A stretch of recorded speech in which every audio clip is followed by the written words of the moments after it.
Netcasts you love. From people you trust. This is Twit. Bandwidth for the Tech Guy is provided by CacheFly. CacheFly.com. Hi, this is Leo Laporte, and this is my Tech Guy Podcasts. This show originally aired on the Premier Networks Saturday, April 25th, 2015. This is episode 1181. Enjoy. The Tech Guy Podcast is brought to you by ProFlowers. Mother's Day is May 10th. What? Get ready. ProFlowers has got you covered. Get 1 dozen rainbow roses at a free glass vase for just $19.99 plus shipping. Visit proflowers.com. Click the microphone in the top right corner and enter the offer code TWIT. And by Casper, an online retailer of premium mattresses for a fraction of the price.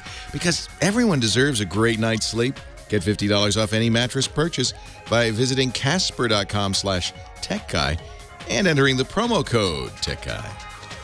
Well, hey, how are you today? Leo Laporte here, the Tech Guy. Time to talk computers and the internet and home theater and digital photography, smartphones and smart watches. 8888 Ask Leo, that's the phone number.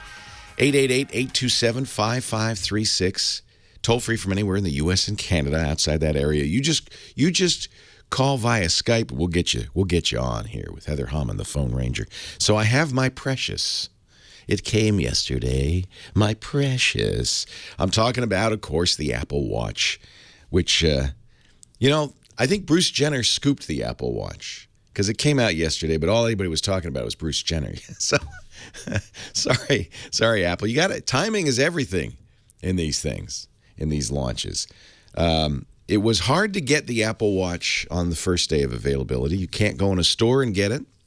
You can go in a store, an Apple store, or if you're near one of the fancy department stores like the Galeries Lafayette in Paris or Selfridges in London, you can go in there.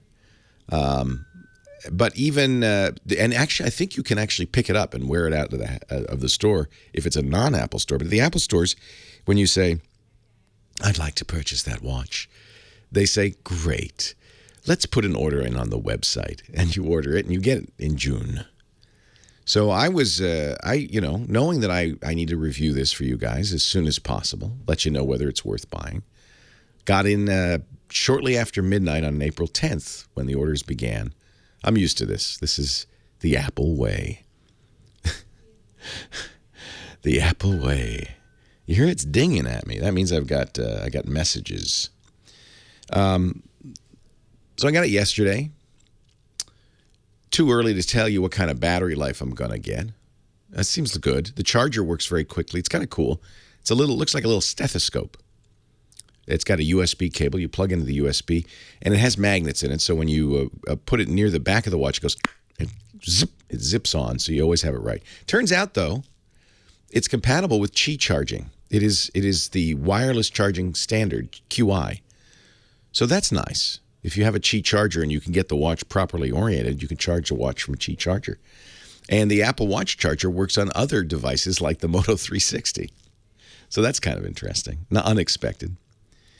Wireless charging is nice. You just put it on there and you go to bed and it charges. It takes about an hour to fully charge, hour and a half. So that's nice too. Get home. If your watch is a little low, you're going out tonight, put it on the charger, give the watch a little club nap. You have dinner, and the watch is all fully charged or close to it when you're ready to go out. Pretty, I think it's fairly pretty. I got the Milanese Loop, which is the wire mesh, and the stainless steel model. The sport model starts at $350, which is not bad. A lot of people like that rubber band. They say it's very comfortable. Hard to get on a little bit. The nice thing about the Milanese Loop, it's a magnet, so it fits perfectly. You want it to fit fairly tightly because that's how the heart rate monitor works. Turns out on teardowns, there's a blood oxygen monitor in there, which is not yet enabled, but I figure Apple will turn that on at some point. The heart rate monitor monitors your heart rate constantly, every 10 minutes, which is neat. You can go and you can look and you can see how your heart rate's been. It will also use that, and this is maybe the best use for the watch. All smart watches do one or two of two things. They have the health monitoring thing. They're basically fancy pedometers. In this case, a fancy pedometer and heart rate meter, and a fairly accurate one, I think. And then the other thing that some or most smartwatches do is notifications. You tie the Apple Watch to your iPhone. By the way, you have to have an iPhone 5 or later. You tie it to your iPhone, and then it becomes kind of a quick interface to your iPhone with notifications. So when you get a text message, it'll go ding. You probably heard it go ding. Go ding, and you can look at the text message. If it's from Apple's Messages program, you can even respond to it. And as other messaging programs like WhatsApp and Skype and so forth make versions for the watch, I imagine they'll allow you to do that too. Voice dictation is built in. It has a microphone and a speaker, so I can raise it and say, "Hey Siri," and dictate something. So that's kind of cool. In fact, it's listening right now. Sorry, Siri, go back to sleep. It comes with a few watch faces, not a lot. Comes with, and each watch face is customizable. There's some cool ones. I've got the Mickey Mouse watch face. There's an extra large watch face because these watches are fairly small compared to other smartwatches. There's something called a chronograph, which has lots of buttons and dials. They're duplicating the kind of traditional watch faces. There's a few digital and a few pie-faced. There's solar, which is neat, shows you where the sun is in its arc across the sky. Color, which lets you do different colors. There's an astronomy watch face, which shows you the Earth and the Moon and the solar system. Motion shows beautiful, very high frame rate videos behind the time of jellyfish or butterflies or flowers. There's a modular face that is all text but lets you put a lot of stuff on the watch face. So there's a good variety of different faces to give you, but you can't add your own. It's not yet anyway. And this is pretty typical of Apple. You're going to do it Apple's way. They know what's best for you. They also want to improve battery life because this is an OLED display. Black uses, black pixels don't use any power on OLED displays. So they prefer black watch faces. They don't, they try to give you they're really doing everything they can to get the battery life up on this. I think it'll be fine. I think it gets you through the day. I got through it was 80% charged when I opened it yesterday afternoon, wore it through the rest of the day. It was fine. I went to bed with 30% left. I've been wearing it since 7 a.m. That's 4 hours. And I think it's at 80%. 4 hours. That's about right. 5% an hour. That seems like that'll get you through the day. Of course, when you first get it, you're going to, like anything, you're going to use it a lot, so the battery life will be worse. Notifications are cool. You can see tweets. You can install apps on your phone, and it will automatically, if that app supports the watch, install the partner app on the watch, which can let you do various things. You can see weather forecasts. You can control playback of audio on your phone from the watch. The watch itself won't play back audio, although because it has a speaker, you can make phone calls. Siri doesn't talk to you, but you can make phone calls. So I can say, hey, you-know-who. Call Heather, and it'll dial her number, and then I can just hold the watch up, and you don't even have to. You've got to hold it at your waist. It's got a pretty good microphone, and you can have a conversation. You wouldn't want to probably have a long conversation, but you can. Watch itself has about 6 gigabytes of storage. That's a lot. You can put music on it if you wish, so that means you can leave the phone behind when you go to the gym and use Bluetooth headsets. There's no earphone jack on it. At the end of the day, it's a watch. It's a smartwatch. Not light years better than any of the other smartwatches. I think Android Wear, which works with Android phones, has most of the same features. You can't make a phone call on that, although some of the Samsung watches you can. The Pebble gives you better battery life, but a little bit less functionality. They're all kind of in the same ballpark. The Apple Watch is probably a little more stylish, but it's also a lot more expensive. The model I'm wearing, the stainless steel with a Milanese loop, was $650. Not cheap, but not $17,000 either. And as I said, the Sport Watch, which is very lightweight because it's aluminum, very, convenient, $350. Not horrible, but you do have to have an iPhone 5 or later, as I mentioned, to use it. So I'm sure I'll continue to talk about this, but I think the bottom line is it isn't light years ahead of anything that's already out there, not dramatically so. And ultimately, it's a wristwatch.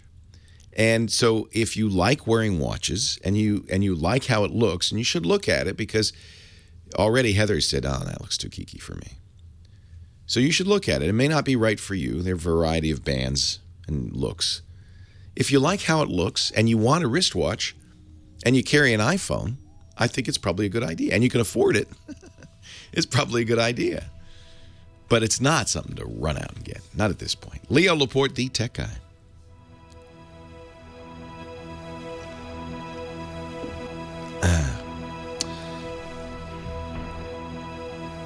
And bottom line, if you are an Android wearer, like a Moto 360, I love the Moto 360, I don't think you should feel left behind. And the one thing you really can't do is make phone calls. And I suspect that Android Wear is going to be, upgraded considerably, and I think it's going to be a nice horse race between the two. But this is not, 18 furlongs ahead by any means.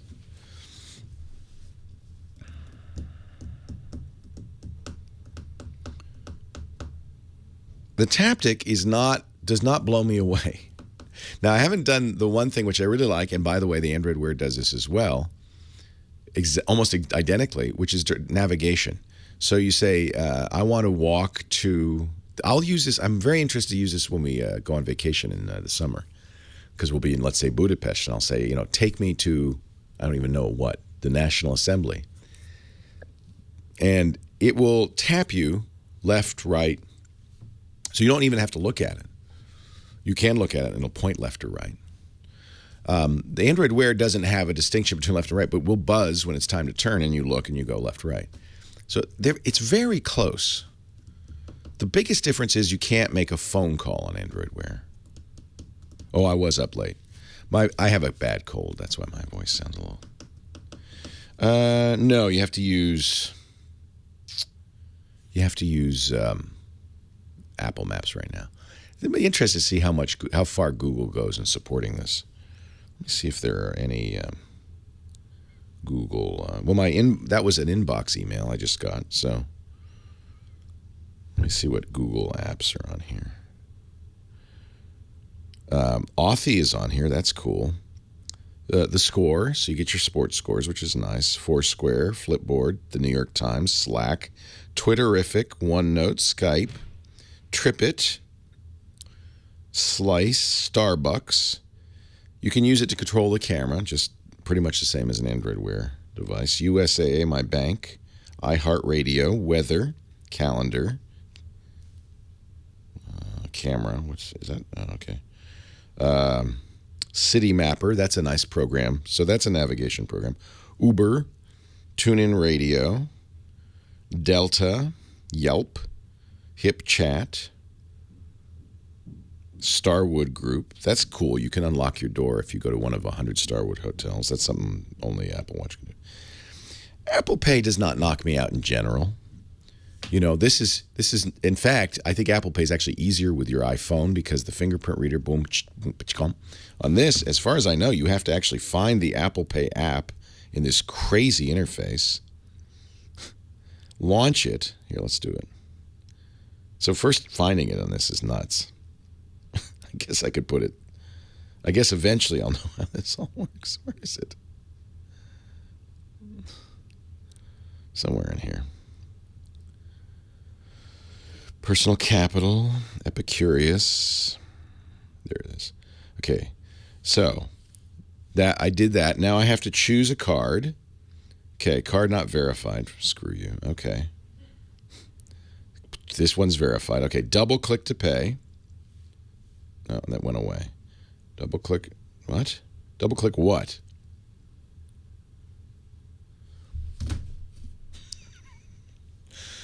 Never mind.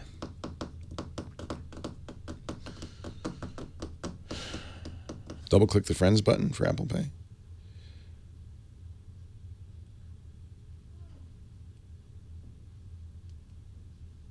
Okay, good. So double click the Friends button. Okay, that's easier. Thank you. Leo Laporte, the tech guy, 8888 Ask Leo. That's the phone number, 888-827-5536. Well, a number of people in the chat room said that the reason to get the Apple Watch is Apple Pay. Now, of course, if you have an iPhone 6, you've got Apple Pay. But if you had an iPhone 5, this would add Apple Pay capability. That'd be a good reason to get it. Apple Pay is that ability to kind of pay at the terminal without pulling out your wallet and your credit card. And they're telling me the way it works, you get to a terminal, you double tap the friend button, you choose your credit card, and then you then you hold it near the reader, and you're paid.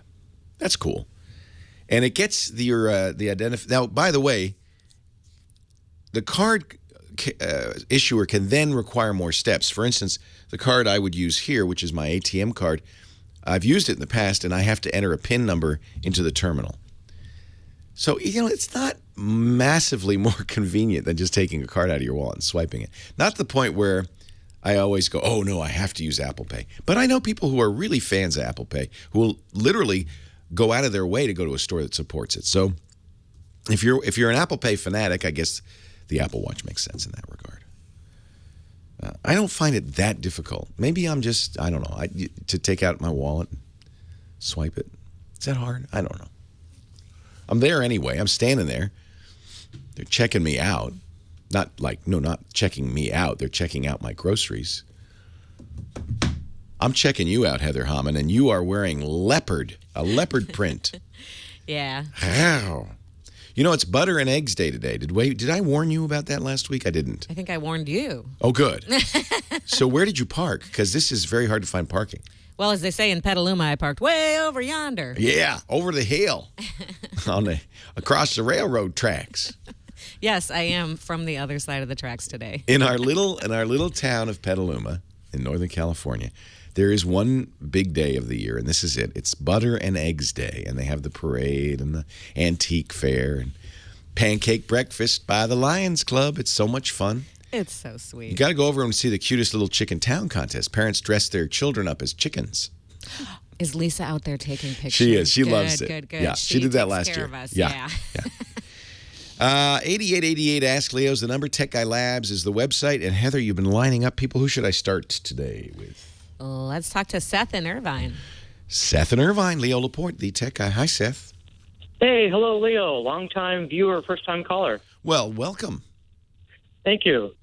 I have two questions, hoping to get to both. The first one is I have my Verizon account due for a new phone in October. I have a Moto X 213 model, and I'm thinking whether to stay with Android or switch to an iPhone. I have iPads and Nanos, so going to an Apple product, not a big deal. But my question is, with the Lollipop being out for so many months and not yet on my phone, curious how Apple approaches getting their OS to the public versus how Google gets it to the public.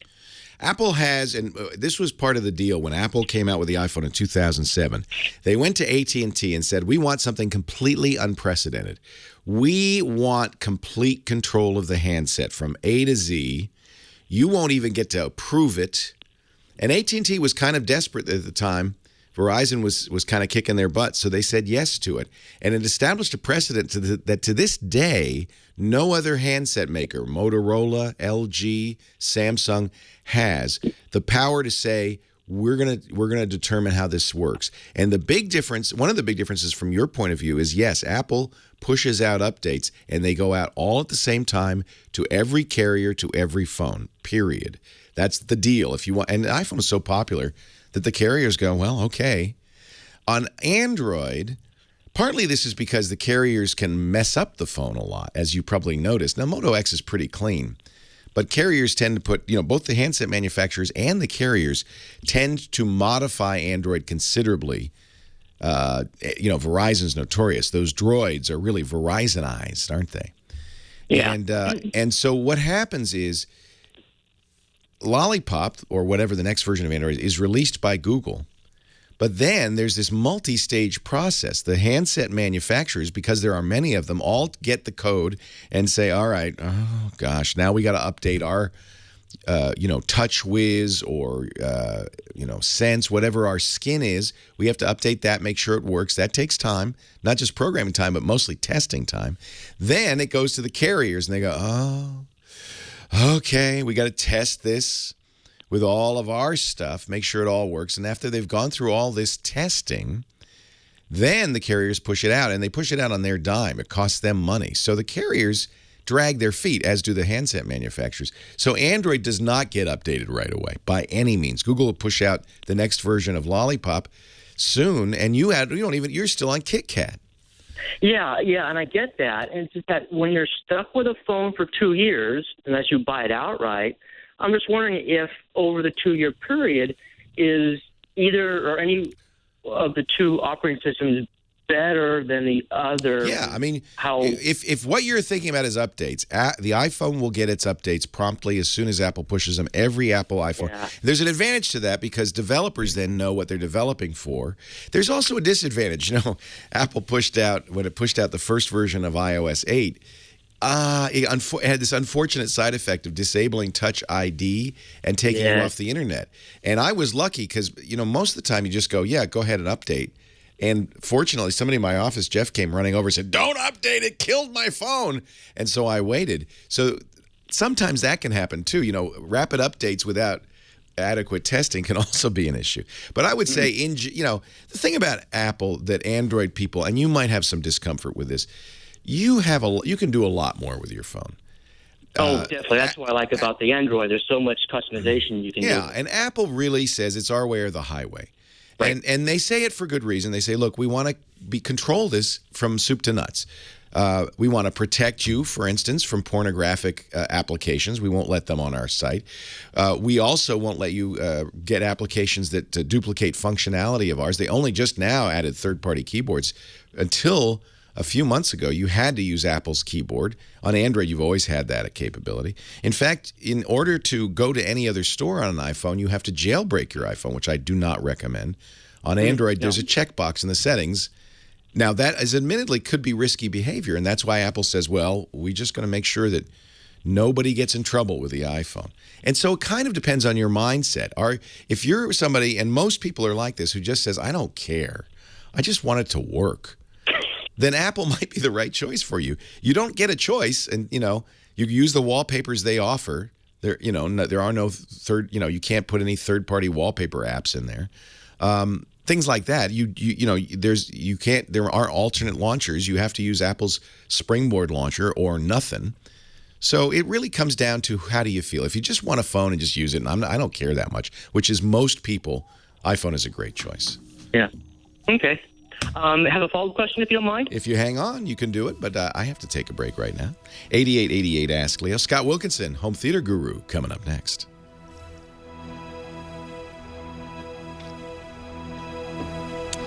It's much harder if you're going from Android to iOS than the other direction. If all you've known is iOS, you don't go, oh, I wish I had other choices in wallpaper. For instance, I have on my Android device, I use a wallpaper app called 500px that lets me put the editor's choice images on my wallpaper, and it's beautiful, and I love it. And I have new images every hour, and so it's great. On the iPhone, I have a lovely image, and that's one of several, and it's that or nothing. You can put your own custom lock screen on. Actually, you can put your own custom image.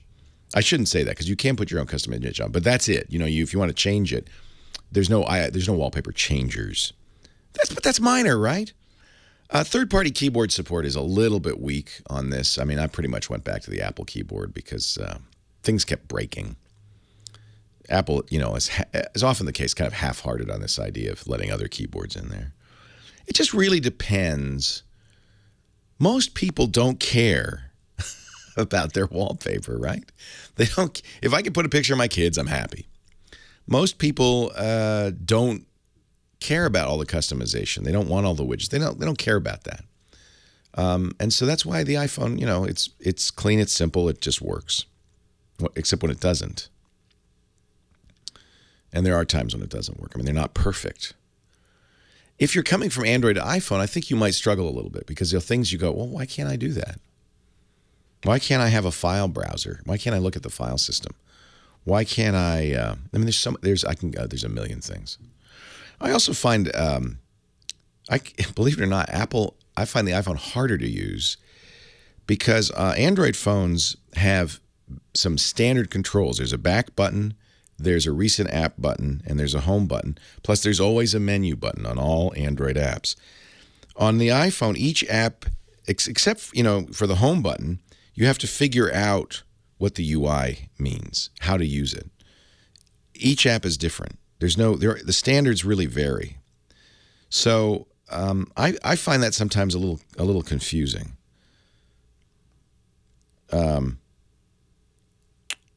Let's start that. Give access. Well, that's the other thing. Apple really bugs. So, Android. This is just personal preference. Android asks you for permissions up front when you install the app, and then doesn't bug you again. iPhone bugs you for every permission that the app wants to add, one by one. And then, by the way, because I gave it location information, in a couple of days it'll say, Flickr's still looking at your location. Is that okay? I think that's appropriate. I don't think there's anything wrong with that. It's a matter of preference. And you can double click this to get recent apps. I like this. This is actually pretty nice. But again, you have to do it Apple's way or no other way. There's no customization available, And if you like Apple's way, you're fine. I think it's easier for people to just stick with iOS than it is to go from Android to iOS. Because going from Android to iOS is one where just a little tricky. But everybody I know uses an iPhone. Bump de bump. Ladies and gentlemen, the bump de bump is here. Mr. Scott Wilkinson, home theater guru. He comes to us from avsforum.com and his own podcast, the Home Theater Geeks Podcast, twit.tv/HTG. Ladies and gentlemen, I give you Scotty Wilkinson. Hello, Scott. Ooh, hello, Leo. Hello, Scott. So what's up? Hey, well, couple things. One is I recently got to see, for the second time, but sort of for the first time impressively, a laser projector in an IMAX theater. Now I know you're a big fan of lasers. Oh, I love lasers, man. I don't know what a laser projector would do though. Oh, a laser projector does some pretty amazing stuff, let me tell you. Unfortunately, the movie I saw wasn't what I would go see normally. Furious 7. Oh, you don't like the Fast and Furious franchise? No, I can't say that I do. It's explosions, it's guns, it's roaring cars. You got a problem with that, Dan? You got a problem with that, Dan? Yeah. No, I'm not a fan either. Although I have many friends who say, "What, Leo? You've got to love Fast and Furious." However, if you're going to $1 billion, it's got a lot of action in it. It's got very elaborate sounds, so it's good. Yep. I think of it as a test for the capabilities. Yeah. And what I was testing was IMAX recently installed its new laser illuminated projectors in the TCL Chinese Theater. You remember the Grauman's Chinese Theater, famous theater down on Hollywood Boulevard, where all the handprints are. It's changed hands a couple times, and now it's owned, or at least they put a lot of money into it, this Chinese TV company called TCL. Isn't that funny? Yeah. And so it's called the TCL Chinese Theater. Anyway, the big main auditorium that's pretty famous, you see pictures of it and stuff, it is now an IMAX theater, and it's got a 96-foot wide screen. Jiminy Christmas. It's huge, and they've just installed laser projectors, laser illuminated projectors. And I was very curious to see what it would look like, and it looked fabulous. I mean, probably some of the best commercial cinema imagery I've ever seen. Really? Yeah, yeah. The black levels were very low, very deep. The colors were vibrant, but not exaggerated, I didn't think. I thought the skin tones looked very natural. The way they do it is pretty interesting. They have these 3 lasers, red, green, and blue, and they illuminate DLP chips that show the image on the screen, and they can get to some ungodly brightness. I mean, they were at the normal theater brightness of a regular lamp-based projector, and the lasers were only doing 30% of what their capability was.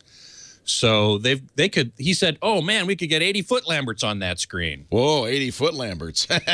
which is huge. I mean, usually you want the movie standard is 16. Well, so they're talking about some pretty serious firepower there. They're liquid cooled.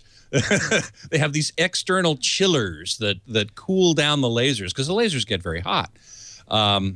So here's my question. Could you project a movie on the moon? Then we could all watch it. That's a great question. No, I think the moon's surface is a little too rough, actually. Wow. So is this the kind of thing that you're going to see in every theater at some point, or is this so expensive that it's just for one? Well, I think it's going to come down in price. Yeah. We are starting to see a transition. IMAX now has 2 theaters out.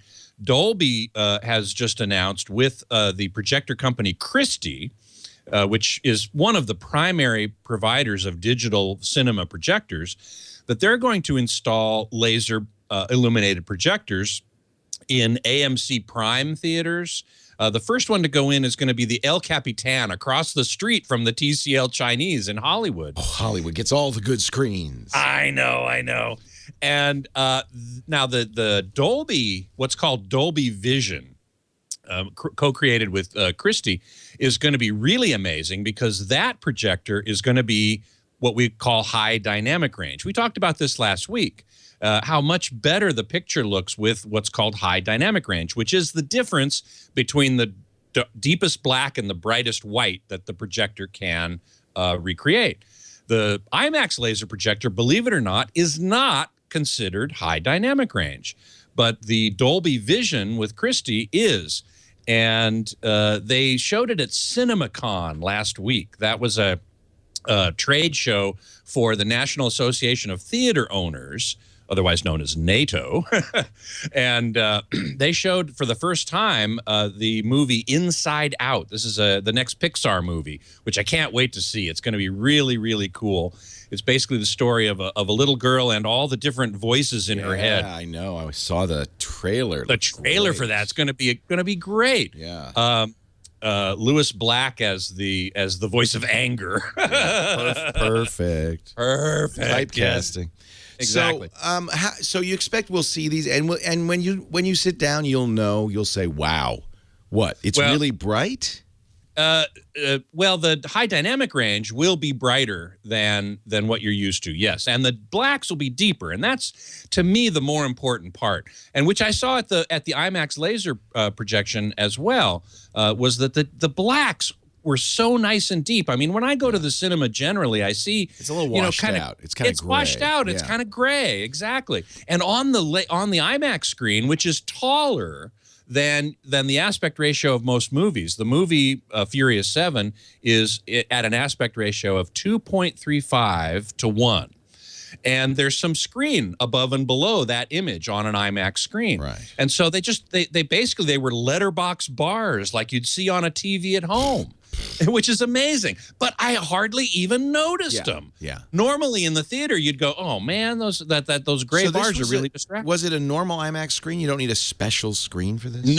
No. In fact, this is another interesting part. They still have in the Chinese theater a silver polarization preserving screen for 3D. IMAX used to use what's called polarized 3D. So you'd go in and you get those glasses, right? And you'd need a special screen because the image for the right eye is polarized one way, and the image for the left eye is polarized the other way.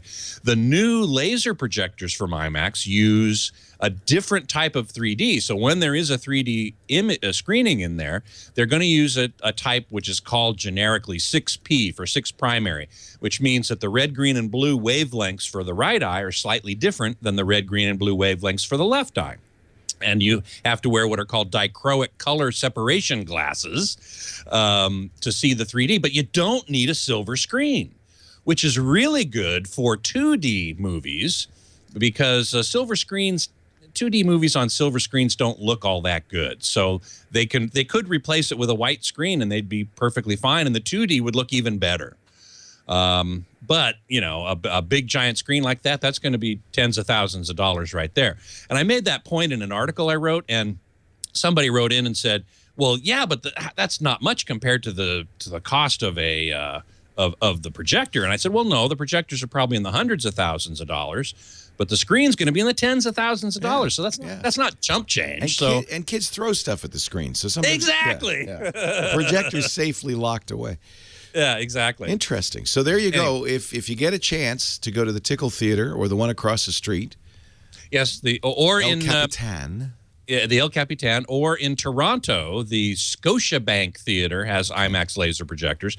And there's going to be more coming online, and I do recommend you go search them out. They really, really look great. Scott Wilkinson, Home Theater Geek at twit.tv/HTG. We'll talk again next week. Leo Laporte, the tech guy. We'll go back to the calls right after this.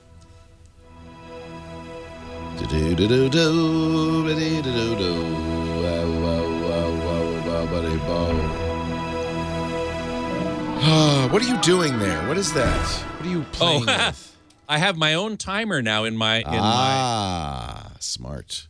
In my teleprompter. I have a little teleprompter system here. Wow, aren't you fancy? I'm pretty fancy. When I read ads on Home Theater Geeks, I now put them on my iPad and I put them in my teleprompter. That's a great idea. Yeah. So that I can look straight at the camera without having to, go like this. Hey, take it away. It's all yours. I'm gonna thank you so much. Wander off here.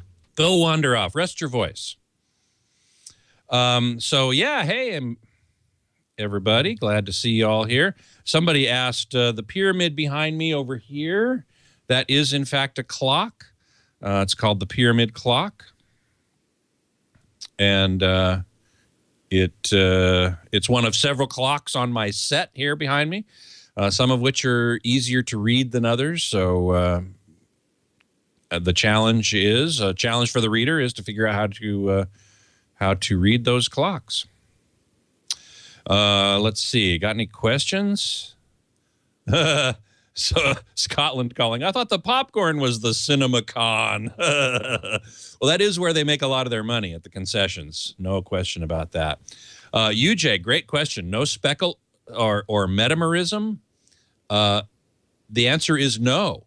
I did not see any speckle. I can't tell about metamerism because that is the difference between what one person sees and what another person sees. And I didn't ask anybody else whether that color of red was the same or not. When I was at NAB, I talked to Christie, and they have a laser projector as well. And I asked them about metamerism, and they said, well, some people see a slightly different color here or there. It's not as big a deal as people think. And so that got me thinking, maybe it's not as big a deal as I think it is. So I'm going to have to go see if I can find some research on that, whether anybody's done any studies with a large group of people with very narrow bandwidth primaries to see how different the perception of color really is. I think that's a very interesting question that I don't know the answer to. But as far as speckle is concerned, I did not see any. And I know for a fact that IMAX, to reduce speckle, and by the way, what speckle is when you shine a laser. If you have a laser pointer, shine it on a wall or anywhere where it reflects back, and you'll see that the reflection coming back looks like little speckles in it. I don't know how else to describe it, actually, but if you have a laser pointer, you can easily see it by shining it on a wall. And this is a problem with laser-based projection. And one of the answers, there are several ways to combat it or reduce it. One of them is to put little vibrators on the screen itself, behind the screen. And these little vibrators go brrr, and they vibrate the screen very slightly, and that greatly reduces speckle. And that's what IMAX does. Christie, actually Barco. Barco also had a laser projector at NAB. And what they do is they actually spread out the wavelength of the red, green, and blue. And that's another way to greatly reduce speckle. It also reduces metamerism, whatever there might be. So that is what Barco does. I think I forgot to ask Christy how they combat speckle, but it's got to be a combination, one or another, or a combination of those techniques, either vibrating the screen, spreading out the wavelengths of the red, green, and blue. And Barco also said they do another thing too, which is to use multiple polarization angles of the light coming out of the laser.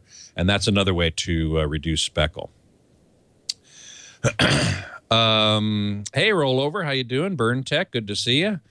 Truckee, great question. Yes, silver screen. Didn't movies always use a silver screen? Well, they did in the beginning, because the light output of the projectors in the early days of cinema was very low, and a silver screen actually reflects more of that light back to the audience. It's what's called, this is a property of screens called gain.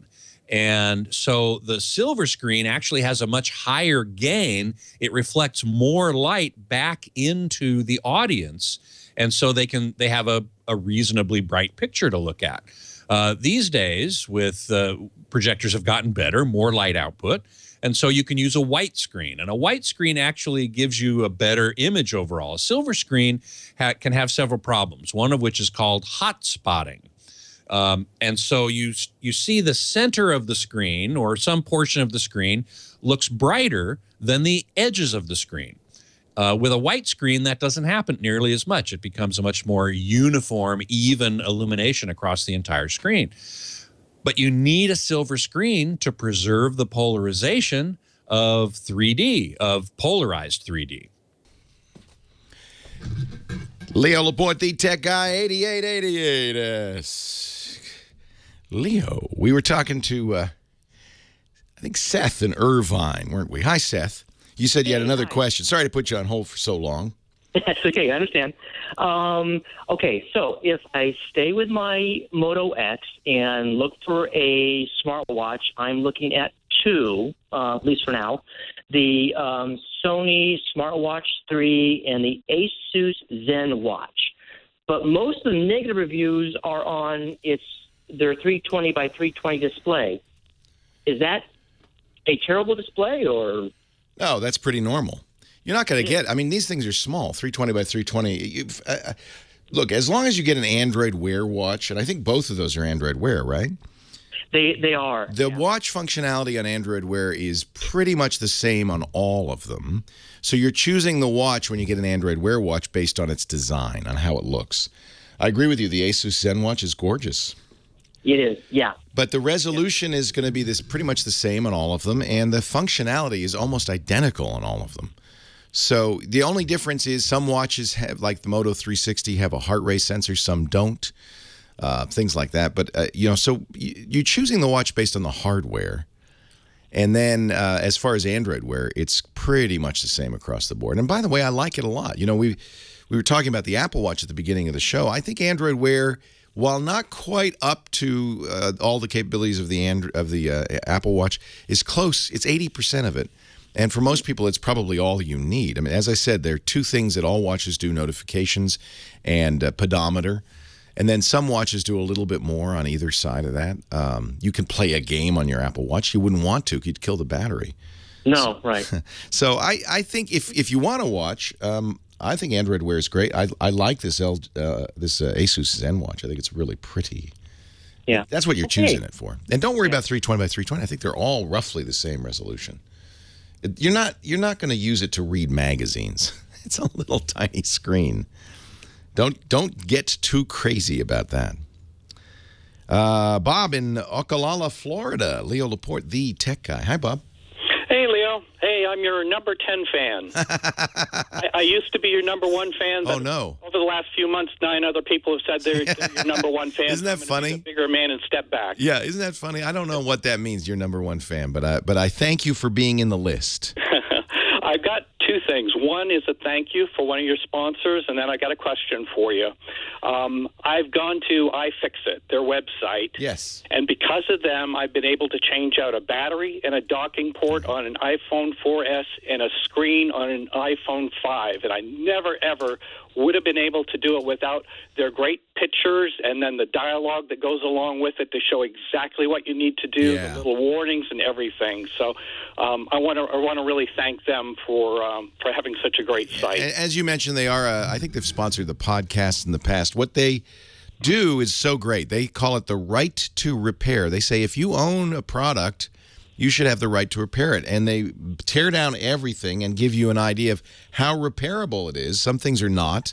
Some things are. And they show you what's inside it. They just did the Apple Watch teardown, which was a lot of fun. I mean, I think these guys really do a great job. I highly recommend iFixit.com. And they have manuals. And their business is selling the parts. But all the manuals and all the information is free, which I love. It absolutely is, and I really appreciate that. I mean, I certainly saw where they had the items for sale, but they don't make you buy anything to look at the content and that. So, again, thank you for them for helping me do that, because it saved me a lot of money rather than taking it to the iPhone store or some other place. Yeah. So. If you're handy, it's nice to be able to do that kind of thing. So my question is probably a quick one. I've got a few apps, MapQuest and Wares and a few those other map kind of things. And every so often I get a pop-up saying that this application wants to track you even though you're not using the application. And I kind of had a question about that. I mean, they give you the option of letting them track you when you're not using it. If you say no, does it affect it when you do use it, or are they actually tracking you every time? It's an interesting question. I don't know why a mapping application would need to watch you when you're not running the application. It might speed up the launch. Remember that GPS action, and you probably don't, if you've used a standalone GPS, you remember the time it said acquiring signal. And it sometimes would be 30 seconds, sometimes a minute before it could tell where you were. By tracking you all the time, or every once in a while, the application eliminates that. And most maps on smart devices now, you go right to where you are, right? Well, that's how. So if you turn that off, and I think it's fine to do so, just take a little longer to get that first location.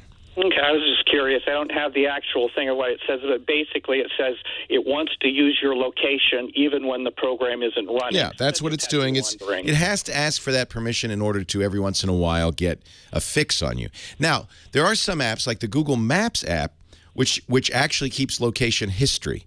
So if you go to your Google dashboard, google.com/dashboard, log in as yourself, you'll see where you've been as long as you've been using Google Maps, and if you haven't turned that feature off. I personally think that's very cool, but some people go, oh, now Google knows where I am. I don't know if that matters, but if it matters to you, you could turn that off. But so some maps are, in fact, mapping you all the time and storing that information. And that could be good or bad. I don't know what MapsQuest does, but so those are two reasons. One is so it can get a quick fix when you first turn it on. The other, so that it for whatever reason, Google, I suspect, maps your location because eventually, if not already, they want to tie ads into your location. So when you launch your browser and you look at something, it'll know, oh, he's right here. Let's show him the nearby pizza places. Okay, I really appreciate that, and I know a lot of people have already said it, but again, congratulations on 10 years. Thank you. Watched that episode. That was very fun to watch all the old gang kind of get together again. You know, it was so interesting. So we celebrated 10 years of the podcast network, TWiT, started in 2005, and got together the original hosts of all of the first show, and it was interesting how we click immediately. It's like we know each other so well, and that's kind of fun. It's like it was just like old times. Hey, thanks for the call. Thanks for the kind words. I appreciate it. Yeah, look, you know, you pretty much can assume that your smartphone and by extension your smartwatch know where you are all the time. And probably you're sending that back to the home office for a variety of reasons. Apple does this, for instance. They say we are it's so funny because Apple will tell you every 5 minutes if somebody else is tracking you. They don't mention, oh, we're tracking you. What they're doing is they're building a database of Wi-Fi access points and locations so that they can use that in maps. They're watching traffic conditions. So if you're driving down the freeway and you're driving slowly, they're adding that to their traffic database. There's some useful things that you get out of it and others get out of it. You can turn it off, but it's pretty typical. And of course, I'm not sure what you're worried about. If you're worried about law enforcement without a warrant, with merely what they call a pen register, can go to the cell company and find out where you are at all times. If you're carrying a cell phone, you're carrying a homing beacon at all times. And it's pretty hard to disable that, since that's kind of part of the functionality of a smartphone, is the ability to join, it has to join a cell tower. It knows pretty much where you are at all times. I wouldn't worry too much about it. If law enforcement is after you, they've got lots of other weapons as well. And if Google knows where I am, or MapQuest knows where I am, or Apple knows where I am, I don't know. So what? Maybe I'm putting my head in the sand, but it doesn't bother me. And the benefits I get from it are great. I love knowing what the traffic conditions are going to be before I get in the car. 8888 Ask Leo Laporte, the tech guy. More of your calls still to come. Stay here.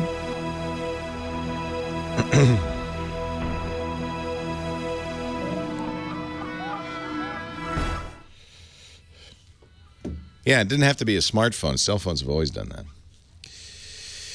All right. Sorry to cut you off so abruptly, Scott. I came back and the music was playing. I wasn't paying attention.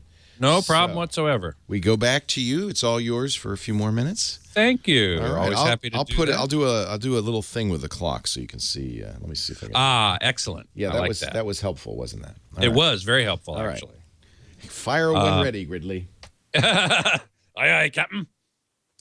iPhone 96847. Not a very unique screen name, but there you go. Has a good question. How does one do the full ability of Dolby Atmos for the home? I know HDMI 2 does 32 channels, but unless I'm not remembering the numbers correctly, it's beyond 32 channels. So how does that work? Good question.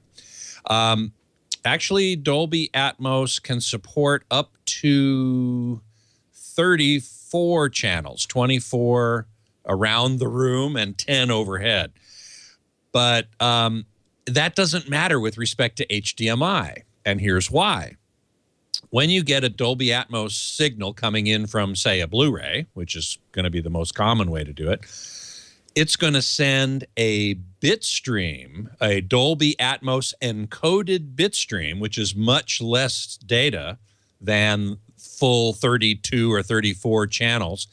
It's going to send that to the AVR over HDMI. So it's not sending the decoded PCM bit stream or audio data because HDMI 2.0 probably couldn't handle that. I'd have to go back and do the math to be sure. But it doesn't matter because at the moment there are no Blu-ray players that will decode the Dolby Atmos encoded bit stream and send the decoded information to the AV receiver. It sends it in a coded way, and the AV receiver decodes it.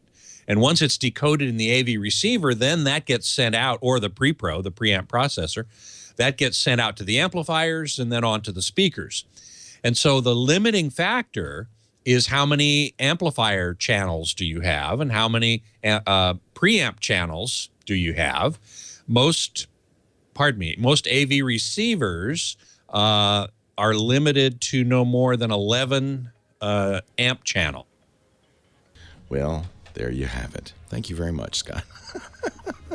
I guess he's done.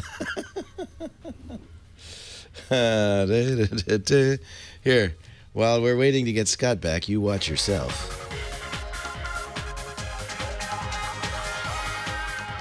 Well, hey, how are you today? Leo Laporte here, the tech guy. Time to talk computers, the internet, smartphones, home theater, digital photography, smartwatches, and all that jazz. 8888 Ask Leo. If you've got a question, a comment, a suggestion, yes, I have the Apple Watch. I'm wearing it right now. Still learning the ins and outs. Somebody said it's not a learning curve, it's a discovery curve. It's true, kind of out of the box. It does, it's a watch. Gives you the calendar and the weather, and you can do text messaging and stuff. And then over time, as you add apps to your smartphone, to your Apple phone, it slowly gains capabilities. So I'm sure over a period of time, get more and more accustomed to it. And it's going to be an ongoing thing. This is only my first day with it. Just my first day. 8888 Ask Leo. That's the number going to Seattle, Washington. Dave is on the line. Hi, Dave. Hey, Leo, how you doing? I am well. Thank you. Hey, I was going to call because a couple of weeks ago you had a call about a TiVo and the differences between that and the Slingbox. Yes. And I had both. I had the Slingbox first, and then the TiVo Romeo came out, and I had to get that because it's, to me, the best DVR I've ever owned. But there's certain pros and cons. I figured I would get rid of the Slingbox eventually, but I use both almost daily, and they both have their advantages. So tell me the difference, because I have a Romeo Pro. Of course, I've used the Slingbox. You think you could use both of them? Yeah, because the TiVo doesn't let you stream live shows over LTE. You have to be in a Wi-Fi zone. So if I'm traveling or if I'm at work or even in my car, I have a HDMI input on my DVD player. Oh, that's cool. So I can, I'm parked and I'm waiting for a ferry boat or whatever it is. If I'm traveling, I can hook up my iPhone to my DVD player in the car and watch a show from my home DVR, which I think is awesome. And that's using the TiVo Romeo? No, that's using the Slingbox. The Romeo won't do that. All right. Romeo will do that if you have Wi-Fi, but generally I don't have Wi-Fi in the car. Okay. But the TiVo does have the advantage of downloading shows. So if I'm going to take a trip and I know I'm going to be, like, say, on a plane or something, I can download shows to the iPhone and watch them without signal at all, which is pretty cool. So like TiVo to go, is that, do they still call it that? No, it's just the Romeo has the interface where it shows, like in my DVR it shows, and you say, hey, I want to watch, Modern Family or whatever, and you just download that show, watch it without signal at all, later on. Okay. I'm wondering if you've heard anything about TiVo offering a watch app for that. Oh, wouldn't that be cool? It's funny. There is a TiVo app that lets you control the TiVo. I don't know if they have it on iPhone. They do have it on Android. Oh, yeah, on iPhone, it's the same app. The TiVo app is kind of all in one. The remote for the TiVo, the downloadable content, all that stuff is all in the same app. It was really interesting. The Apple Watch arrived yesterday, and I think a lot of companies did not have access to the Apple Watch until yesterday. And yet, yesterday, more than 2,000 apps were available on the Apple Watch store. I think a lot of companies, probably TiVo included, said, maybe we should wait and try it before we release it. So I know Apple's having their watch app to control the Apple TV, and but Apple has in the enviable position of having some Apple Watches to test it on. Oh yeah. So I suspect I'm sure that you're going to see a continual wave of apps, especially now that we know the Apple Watch, or we think the Apple Watch is selling quite well. The estimates are over 2 million watches sold so far. That's sufficient to make a company like TiVo say, I think we probably should make. It's not hard to make your app work with the Apple Watch. You still have the app on the phone. It requires a phone app. And then it communicates, when it sees you have a watch, it communicates and sends a little stub over so that you can do things like, wouldn't that be cool to be able to do remote control? By the time I get my watch, maybe they'll have it by the time I get mine. I think it's July till mine actually ships out. Exactly. I think when you get your watch, there'll be many more things available. So I wouldn't worry about it until that time. I would guess TiVo will do this. It's interesting. Microsoft released a PowerPoint PowerPoint slideshow controller for the Apple Watch. And the next day, Apple released one for its PowerPoint equivalent, Keynote. So there's going to be this dueling, I think, for a while, competitive streak between companies like TiVo. I bet you Sling will have something on there. But as of right now, it's already 2,000 apps. It's huge, and I think it's only going to grow. There are some things that doesn't make sense to do on a little tiny watch screen. Lots of things, and there are apps that I don't recommend. But and by the way, every app that you enable is going to start sending you notifications, and you can make your watch useless by putting too much stuff on it. That may be tempting at first. And you probably kill the battery eventually. And kill the battery. So I've pulled some stuff off. You have a control app. You already see it probably if you've updated to iOS. You get this unremovable Apple Watch app. It will suddenly be very useful once you get the Apple Watch, because that's how you control things like which applications send notifications or even install on your Apple Watch. Right. You get a very long, elaborate menu that isn't there right now. But as soon as you attach a watch to it, very interesting too. When you pair the watch, it's kind of cool, and this is unnecessarily cool. Most people would just do a passcode, a Bluetooth passcode. That's how Android Wear does it. Maybe you do a QR code. But Apple decided to do a very mysterious kind of particle cloud on the watch, which you then show your phone, and the phone says, I see the watch, and pairs it up. They made this experience as mystical and magical as they can, because that's Apple. You gotta admire them. They got style. So there's some things, for instance, you certainly want your Apple Pay to be working on the watch. That's a cool thing. You want your various airlines and your other passbook stuff. You probably want that in there. If you use Keynote or PowerPoint, you'd certainly want that. I don't know what I would do with OneNote. Microsoft OneNote does work with the watch, but I can't imagine, or Evernote. I'm not gonna. You can't. I guess you could dictate notes. I don't know. I mean, certainly dictate notes just to the regular old Notes app too. Well, that's the thing. A lot of people have said, well, the beauty of the watch is you don't have to take your phone out of your pocket. There's some things that make sense to do on the phone. Let's face it. Anything that requires... People were complaining, like you were saying, people were complaining about the watch app being on there at all if they weren't planning on getting a watch. But for that matter, there's a dozen other apps on there that I don't use either that I can't get rid of. So anybody who has an iPhone has an Apple or an extras folder where you put all the Apple crap you don't use. That we all do. And that's... If you use someone else's phone and you can't find that app, like where is Safari? Like, why is it in there? It's hidden away. I have the Apple Stocks app, Game Center. Weather. I don't use Apple's weather app. I use a third-party weather app. I use a third-party calendar and email app. Okay. So you just move those aside. But it's interesting. All this stuff does seem to work pretty well. I think with my daughter's phone earlier to try and watch your show while I was on hold with my phone, and I couldn't find her Safari app. I'm like, where is it? It's in her extra folder. Well, that's the beauty of it. It's the most personal computer you have is your smartphone. It's the one you carry next to your heart or your hips. Depending on where you put it at all times. Thanks for taking my call, Leo. Hey, my pleasure. Enjoy it. Let me know when you get your watch how you like it. I think the jury's still out. I have to say it's pretty. And, of course, for those of you who got your watch on day one, you're going to get some of the much desired attention when you go Apple Pay with it, or you just flash it in the restaurant. Oh, let me see if I can tell what time it is. Or maybe walk down the street talking to somebody on your watch, like Dick Tracy. You get a little bit of attention just for a few. Now that only is going to last for a month or two. You got to enjoy it while you can. Same thing with the iPad. If you were the first to have an iPad, I don't think that the Apple Watch is as revolutionary as the iPhone, the iPod, or even the iPad. But if you're in the Apple ecosystem, if you are an athlete. If you like to,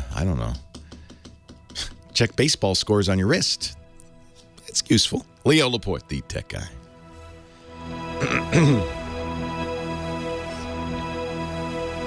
This is the 38 millimeter, which actually is much lower. It's lower resolution, but I think it works all right. I'm a big guy, as you probably noticed. I think actually the 38 doesn't look bad on me. I have a 42 on order. We'll see. What do you think? It's all right. Could you get wireless headphones? You can. It works with Bluetooth. It has about 6 gigs storage, so you could put your favorite playlist on here and go running without your phone and listen to music on it. Without the phone. Yeah. Now I like it. Yeah. Well, you can do that with Android Wear too, but it has less storage. The Android Wear watches have 4 gigs. That's a good reason. I think this tracking thing is very interesting. So it shows you, how much activity you've had. It's got standing, action, and then I don't know what these all three are, but anyway, I have 249 calories of my 400 goal for today burned, 17 minutes of activity, brisk walking or faster, 4 minutes of standing. You want to get 12 minutes of standing. It tells you every hour, stand up. It's like Apple. It's a little bit of a nanny, right? I could see the world time. That's kind of cool. I don't know. You can make calls on this, which is kind of cool. so I could call you. Should I call you? I don't know if I have your phone number. I should add you to my friends list. Yeah. Yeah. Yeah. Yeah. Let me see if you're in here. I think I don't have your phone number, I frankly. think you don't. I think you 'Cause- gave me yours once to pass on to Yeah, a some lot of good that reporter. did. Here's my phone number, baby. Whoops. I wrote it on the back of a napkin on a matchbook. How many movies has that been the plot of, where the guy writes down the girl's number and then it gets wet or he loses it and he has to get it back? How many movies is that the plot of? Quite a few. Is it? Yeah. Movies from the 60s. Yeah, nowadays.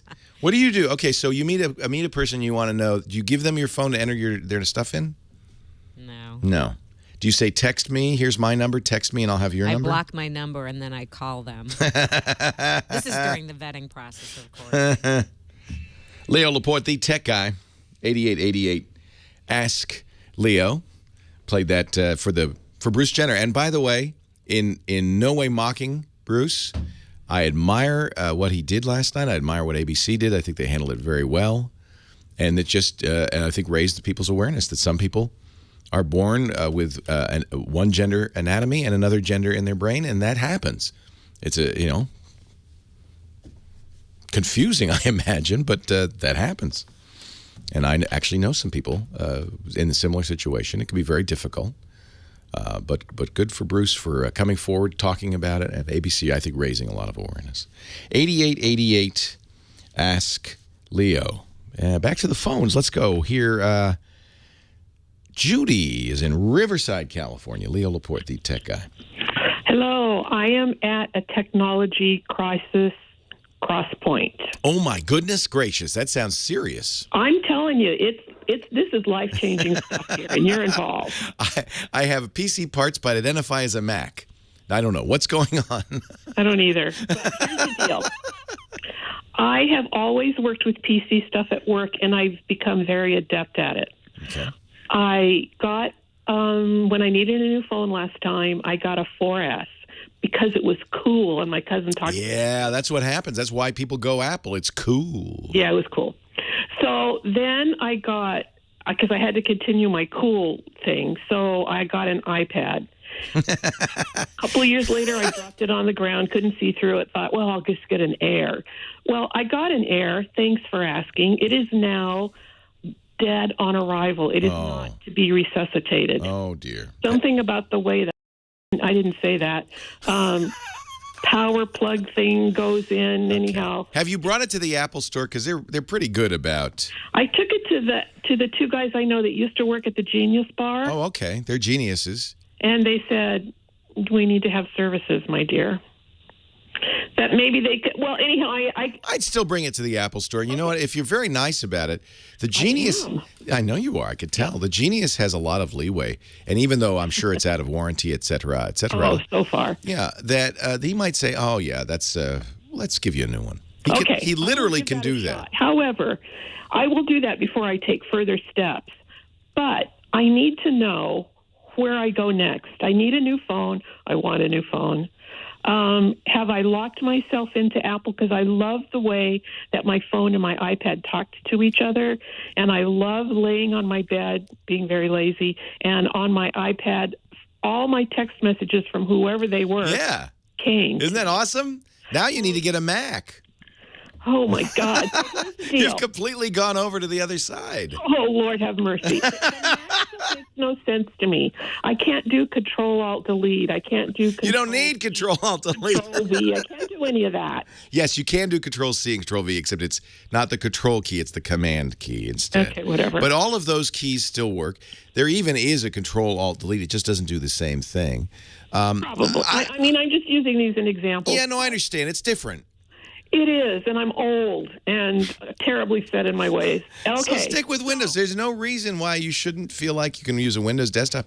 But if you really like the idea that Messages works on your iPhone and the iPad, it also works on a Macintosh. I knew that you were going to say that. So here's part B of the 27-part question. Tech crisis. Yes. Part B. Do I want, assuming I can afford this, and I don't know if I can, do I want to get a 6 and yes, Well, I'm not done. Okay. Part 2. Okay. Subsection That, C. that one. And instead of an Air 2, some smallish, ridiculously expensive Mac laptop. Oh, maybe. Oh, yeah, you're the tech guy. Now jump up here. Maybe. Well, first of all, to be completely non-flippant here, these are all decisions that there's no objective right answer to. It's really very much what your preference is, what you're comfortable, what you're looking for, and all of that. You like the what Apple calls it continuity and handoff, the ability, and of course Apple loves this. They've designed this in because they want you to go all Apple. They've created an ecosystem that works best. And by the way, Microsoft is kind of doing the other thing. They make everything available on both platforms, but they always say, but the best experience is all in Windows. So it's, everybody would love to lock you into their system, but it's your choice, of course. And it's going to really depend on, I hate to say it, but your heart, because your head, if you're really purely objective, a computer's a computer. Right. And it does the same thing. There are a few differences. If you're a serious gamer, you should probably get a Windows PC. If there's just different, if you're a photographer, you'd probably be happier with a Mac, that kind of thing. But truthfully, you can do everything on everything. So they're just computers.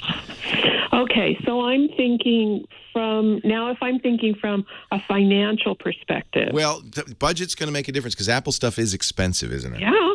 So one thing you might want to do is eliminate the iPad and get a 6 Plus instead of a 6 because that's a little bigger. It's a 5.5-inch screen and might do double duty as a small tablet plus a phone.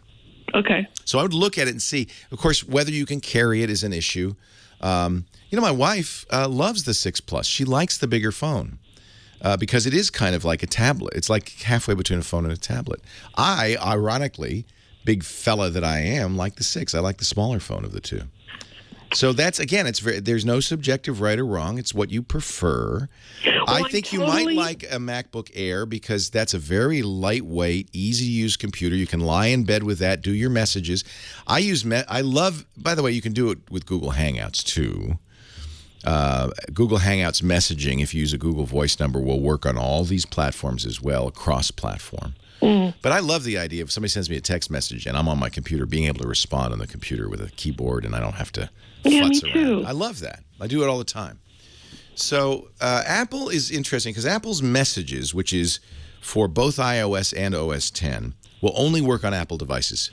Period. You can do SMS messages to somebody else, but you can't do Apple-style messages. Google Hangouts will work on both PCs, Macs, and other computers as well as Chromebooks and all that stuff. So I use a Google Voice number and a Google Hangouts, but I have to say, now that I'm carrying the Apple iPhone around so I can use the Apple Watch, I can see the appeal of having messages everywhere. So I would say if you're ready to buy a new computer and a new phone, don't get the tablet. Look at the 6 Plus, see if it's big enough to be tablet-like for you. And then maybe a MacBook Air, which is very thin and light. While you're at the store, you could look at the MacBook, which is even thinner and lighter. That's almost an iPad with a keyboard. That's probably the best description of it, 12-inch iPad with a keyboard. No touch, though. It's just a trackpad. I hate trackpads. Okay. It really comes down to budget. I mean, it sounds like your ideal solution would be a Windows laptop, an Air 2, and an iPhone 6. That would give you all the capability you want. That's actually what I was thinking. Yeah, but it's money. It's just money. It is money. And if there would be something in Mac that would allow me to put in a DVD, oh my gosh, or a CD. Hang on. I can help you with that, but we got to take a break. Leo Laporte, the tech guy.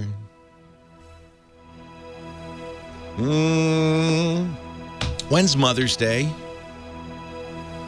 Is it coming up? Have I blown it again? It's not this Sunday, is it? Who knows when Mother's Day is? I think it's soon. You know what I do, though? And this is because I always forget until like the Friday before. ProFlowers. We have our lovely ProFlowers bouquets here. Look at this. When's Mother's Day? Is it soon? Yeah, it's Don't tell me it's Sunday. Sunday. It's in May. Oh, thank goodness. It's May 10th? All right. Mother's Day is coming up, and ProFlowers has you covered. Get this, a dozen rainbow roses in a free glass vase, $19.99 plus shipping. Or upgrade to 2 dozen in a glass vase for just $10 more. ProFlowers.com. When you get there, click the blue microphone in the top right corner and enter the code TWIT. Now, you only have till Friday, May 8th, so that's a couple of weeks, right? Take advantage of this offer. If you order by then, you still get guaranteed delivery for Mother's Day. That's why I've been using ProFlowers for the last few years. First of all, it's easy now because I log in and they already have my mom's address. And I always wait till Friday. And they say, yeah, we'll get it to her. You know what I did last year? I had like a staged delivery. I got her flowers on Saturday, and I think I got her chocolate-covered strawberries or something on Sunday. It was so cool. She got more than one thing. I love ProFlowers. And I think you will too. Appreciating your mom this Mother's Day or your loved one. You know what's great, guys? And gals too. Unexpected flowers from your honey is pretty special. Thank you, sweetie. That is very special. Really cool. Lisa's always, this is a safe bet for Lisa. She loves the bamboo. And look at these bamboos are in a heart shape. And that'll last forever. And that's a plant. That grows forever. She loves the chinoiserie, so we got this one. Is that a bamboo? What is that? It's a money tree. Yeah. ProFlowers.com. They've got everything you need for the moms, all the moms in your life. We've got a few moms. We got a bunch of flowers to set out. Choose a delivery date you want. It's guaranteed. And, of course, all their flowers are fresh and beautiful for at least 7 days. And they've got roses, but they've got daisies, tulips. I like tulips. Orchids. If you have kind of a fancy mom, orchids are great. Lilies? Oh, that'd be good. Lilies. Is Easter over? Yes. I don't know. I live in a fog. ProFlowers is for me. ProFlowers.com. Click the blue microphone in the upper right-hand corner. Use the offer code TWIT for that special deal. A dozen rainbow roses, free glass vase, only is that what this is? Only $19.99. No, this has other stuff in it. No, I just went crazy. Yeah, you went crazy, didn't you? And you can upgrade to 2 dozen. And by the way, 2 dozen roses really feels like luxury. And that's in a free glass vase for just $10 more. ProFlowers.com. Don't forget the offer code TWIT. Leo Laporte, the tech guy. 8888 Ask Leo. Johnny Jett is on the line, and it's an unusual place for Johnny, so we got him on the phone. He's on a boat on the Danube River. Hey, Johnny. How you doing? How do you like river cruising? I've always wanted to do river cruising. Oh, I love it. Right now I'm a Waterways with one of the leaders in river cruising. There's a bunch of them out there, but I went from Bucharest, Romania to it was Ruse but we flew to Bucharest, and then we went to Bulgaria. Then today we went yesterday through Serbia, and I just came in an hour ago from Croatia, and tomorrow I'll be in Hungary. You're going to all the places they do Game of Thrones. They talked about it today on the tour. Yeah. So I'm going to go in end of June and first 2 weeks of July. We're going from Amsterdam to Budapest, down the Rhine, the Main, and then the Danube. So some of the same areas. You're going to end up in Budapest? I am. I will be there in a couple of days, and then I'm actually getting on another river cruise. I was supposed to go back. What a life! I was supposed to go back home and then come back a week later for a different trip to Europe, and I was like, I'm just going to stay. So I'm flying my dad out right now. He's getting on a plane to come here and meet me in Budapest. Oh, you're a good boy. You're a good son. I hope my son does that for me when I'm old and in the way. So Johnny joins us each week to help us use technology to travel better. First, let me ask you, what's the internet like? I'm seeing a great picture of you. What's the internet like on a river boat? It's bad. One nice thing about river cruises is that they have free Wi-Fi. Although the Wi-Fi is not normally great right now, we're still docked, so that's why it's a much better connection. Ah.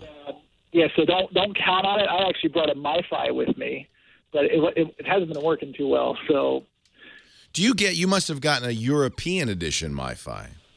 I did. I did it through the guy, Sebastian. I had him replace me one time from Cellular Abroad. Yeah.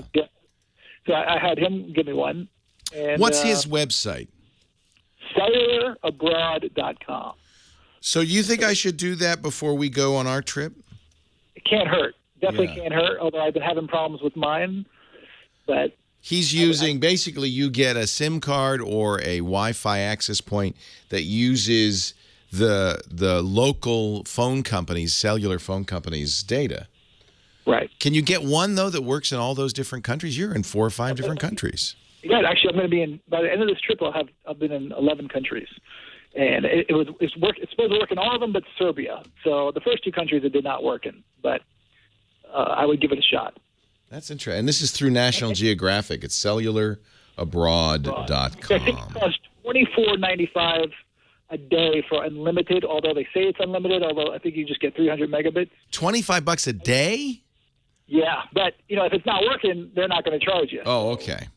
Might as well try it and see how it goes. This is always, it's a constant question on the show, and it's always a question when I travel. I always want to keep my data. With this Apple Watch, I'm really going to want to keep my data because it has navigation capabilities and all that. And so it's going to use data like crazy. And do you love the watch? I like the watch. Love is a strong word. I think when you're traveling, I used my Android Wear last fall in London. The navigation aspects of a watch are great because the watch actually tells you to turn. It buzzes, and does this on the Apple Watch too. It says, turn left, here, turn right. You say, I want to go to the Tower of London, and it will walk you there. Or it says if you want to take a subway, it'll tell you how to get to the subway, that kind of thing. I think for that's pretty useful to have that on your wrist. I need to get that. Because what you don't want to do, I think, as you travel is be staring at your phone the whole time. Without a doubt. That's a bad idea for so many reasons. So do you have an app for us or a website? What do you want to talk about today? So, I missed last week because I was speaking at the LA Times Festival of Books, and one of my panelists gave me a website. Jen Leo gave me a great website called hotelsbyday.com. So I never heard of it, but I did some research on it. And so what this does is it allows hotels in I don't know how many cities. I think it's 15 cities, 16 cities, mostly major cities like New York and Los Angeles, to rent you a hotel room for the day. So let's say. Oh, I like this because there's a lot of times I'm just I check my bags at the checkout time and I wander till our flight leaves. Yeah, so if you have a long layover or whatever, or if you're just driving into the city from Connecticut to New York and you want a place to call home for a little bit. Take a shower and, yeah, I love this. So sample prices, New York City is not cheap, but you can get the Flatiron Hotel it had rooms for $137 from 9 a.m. to 6 p.m., which is not that bad. But there was one in Cleveland for $56 from 10 a.m. to 7 p.m. So it all depends on the city. Nice. You can take a little nap, take a shower, change, and feel refreshed. I like this idea. I'm a big fan of it, especially for people who are traveling, have long layovers. Or you don't want to sit in the train station all day. Heck no, and and there's all different types of hotels, so you can get some good deals out there. And right on their homepage, they tell you what they feature. They also have an iOS and Android app. It's hotelsbyday.com. Hotelsbyday.com. What else you got? I got an app for you too. This one, actually, I learned about it there too, called Stayful. Stayful. So this is for people who love boutique hotels. Oh, I do. So what they do is you have to book within 30 days of your trip, so you can't do way out, and then they'll negotiate a really good price for you. At right now they're in Anaheim, Boston, Charleston, Chicago, Dallas, Fort Lauderdale, Houston, L.A., Miami, some big cities like Portland, Phoenix, San Francisco. I like the little hotels, not the big chain hotels, but the little elegant little places. Actually, I like them both. It all depends on what it is, but if I'm with my wife, a little boutique hotel. It's romantic, yeah. Yeah, if I'm business, I usually like a business hotel. But yeah, that's a good point. Yeah, it depends what you're up to. Yeah, for sure. Neat. This is nice. This is Stayful, Stayful. Terrible name, but kind of a neat idea for a site. Stayful.com. Right. And you're on AMA, the Emma Waterways? Yeah, AMA Waterways, and it's been great. You like it? They're nice? They're nice? It sure is. We're going Uniworld in this summer, and I think that you've been on Uniworld before, too. I'm going on Uniworld. Oh, let us know. It's too late. If you hate it, it's too late. We're going anyway. Johnny Jet, if you want to know more, johnnyjet.com is his website. You follow him on Twitter, you get an earful. That's so much fun. Or Instagram. See pictures of everywhere he goes. In both cases, it's at Johnny Jet. And then sign up for his newsletter. It's free, and you'll get all sorts of travel deals and ideas. And man, I love doing this with you, Johnny, because you're always somewhere interesting. Next week, you're going to be on another riverboat? I will be. So we'll see how that we'll compare connections. Doesn't this tire? Don't you want to stay home sometimes and just say? Well, I was supposed to go home for a week, and I was like, why should I fly all the way back? Yeah, you don't want to go home. And then go back to Europe 6 days later. I was like, I'm just going to stay. I'm going to bring my dad out. Some people are made to travel. Well, I'm very fortunate to do what I do, and he's got his traveling shoes on. Thank you, Johnny. Thank you. Take care. Right. Have a great week. 8888 Ask Leo. That's the number. More of your calls still to come. Stay right here. Leo Laporte, the tech guy.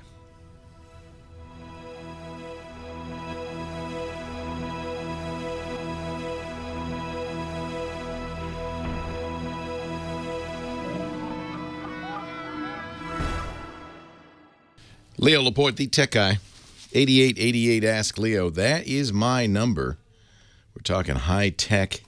Back to the phones we go with Lewis in Hollywood. Mr. President. Hi, Lewis. First of all, I just want to celebrate another year of Twit. I just want to celebrate. Thank you. I've been with you from the beginning and many more years before that than either of us would care to remember. Oh, my goodness. So, Leo, I was wondering if you saw the Wired article that came out last week called "We Can't Let John Deere Destroy the Very Idea of Ownership." I did, by Kyle Wiens, who is the founder of iFixit. And it was a very interesting article. And frightening. Just to summarize, John Deere and General Motors have declared that tractors that farmers own, they don't actually own and can't repair by themselves because they will not be provided the software needed to access what they're calling the DNA that snakes through modern tractors. Isn't that interesting? It's such a high-tech tractor. By the way, consumer protection laws prevent auto manufacturers from doing this. I'm sure they'd love to do it to cars, but you can't. But they can do it to tractors. And, of course, a tractor is an expensive beast, $100,000 and more. But this is not unusual because, in fact, digital technology often is licensed. It started with Microsoft Windows. Remember, you read that when you open the shrink wrap, Microsoft grants you a non-exclusive license to this software. Right. But you don't own it. Well, and I think it's important to note that the Copyright Office is going to be making decisions about just what technology we're allowed to hack or repair or change on our own. This is coming up in July. Good. They're taking comments. I think it's time for a call to arms for the Twit Army. I agree. Let's contact. Now, I have to say, the Copyright Office has been pretty good in the past. Yep.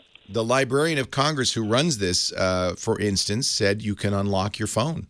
I think one of the most insulting things to come out of this is the statement that John Deere made that this could lead to being able to access this technology on the tractors might allow the farmers to pirate the entertainment system and access the music. They're looking for any excuse, you know. Because what every struggling family farmer is wanting to do is to download the latest Taylor Swift hit and send it to all his friends. Yeah. Those farmers are this close to pirates. It's just so insulting to those of us who understand what's going on. I agree. And we got to keep our fingers crossed with the Copyright Office, but this could extend because GM made statements about one of their statements was people are conflating car ownership with the license to operate with the software. So I think they still think they can do this and want to. There's a precedent. You know, the farmer probably has a similar deal with Monsanto that he can't duplicate his corn seeds.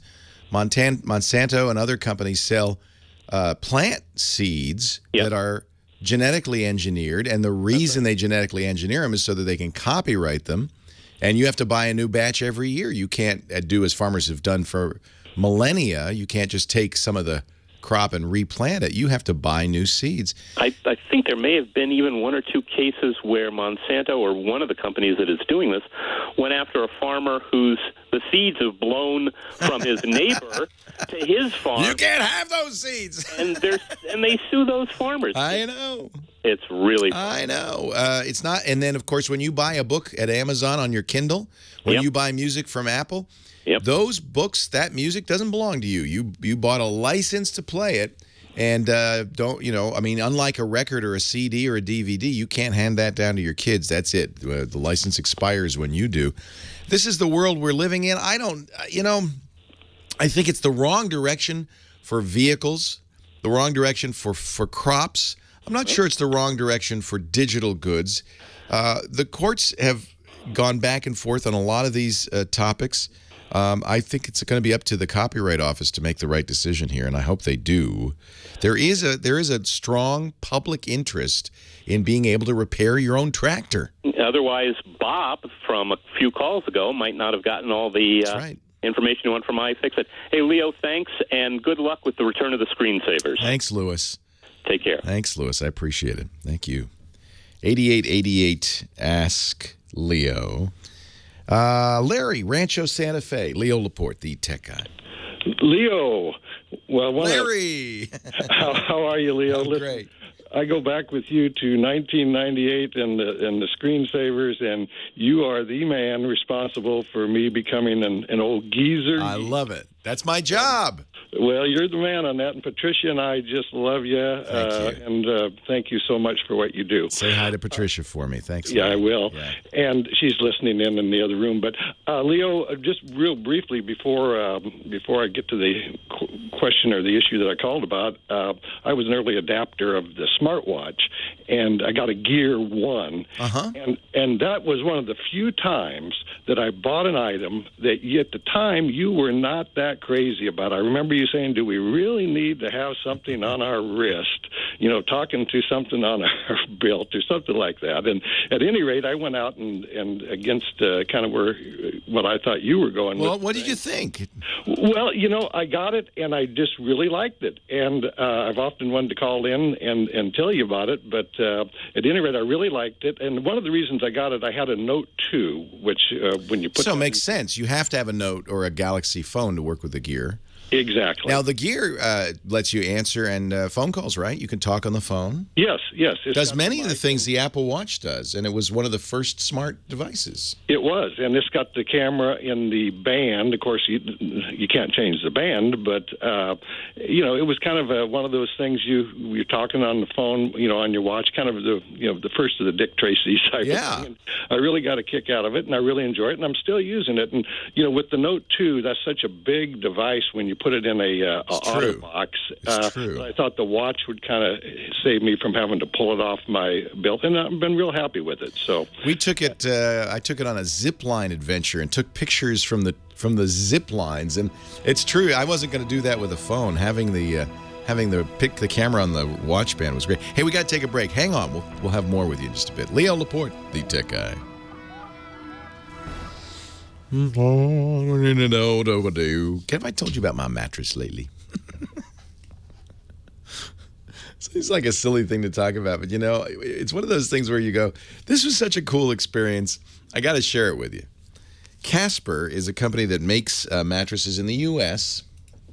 They make really nice mattresses. They're a combination of this memory foam on the bottom and then latex on the top, and it gives you, I think it's a really comfortable mattress, but it's kind of a neat combination of both firm and a give. Premium mattress. And it's a fraction of the cost because they don't have showrooms. They don't have retailers. They just sell direct to you. But you might say, well, wait a minute. How can I buy a mattress before I sleep on it? Well, this is the deal. You get 100 nights to try it. And return it any time in those first 100 days. They'll take it back, no cost. Completely risk-free. I think this is really neat. I really love my Casper mattress. It comes in a box, which is, frankly, a big selling point. We got one for Henry. He lives on the third floor. there, there's not a lot of room. The doors are narrow. It's an older house, and so we got him a queen. Comes in a box. It's easy to heft up the stairs.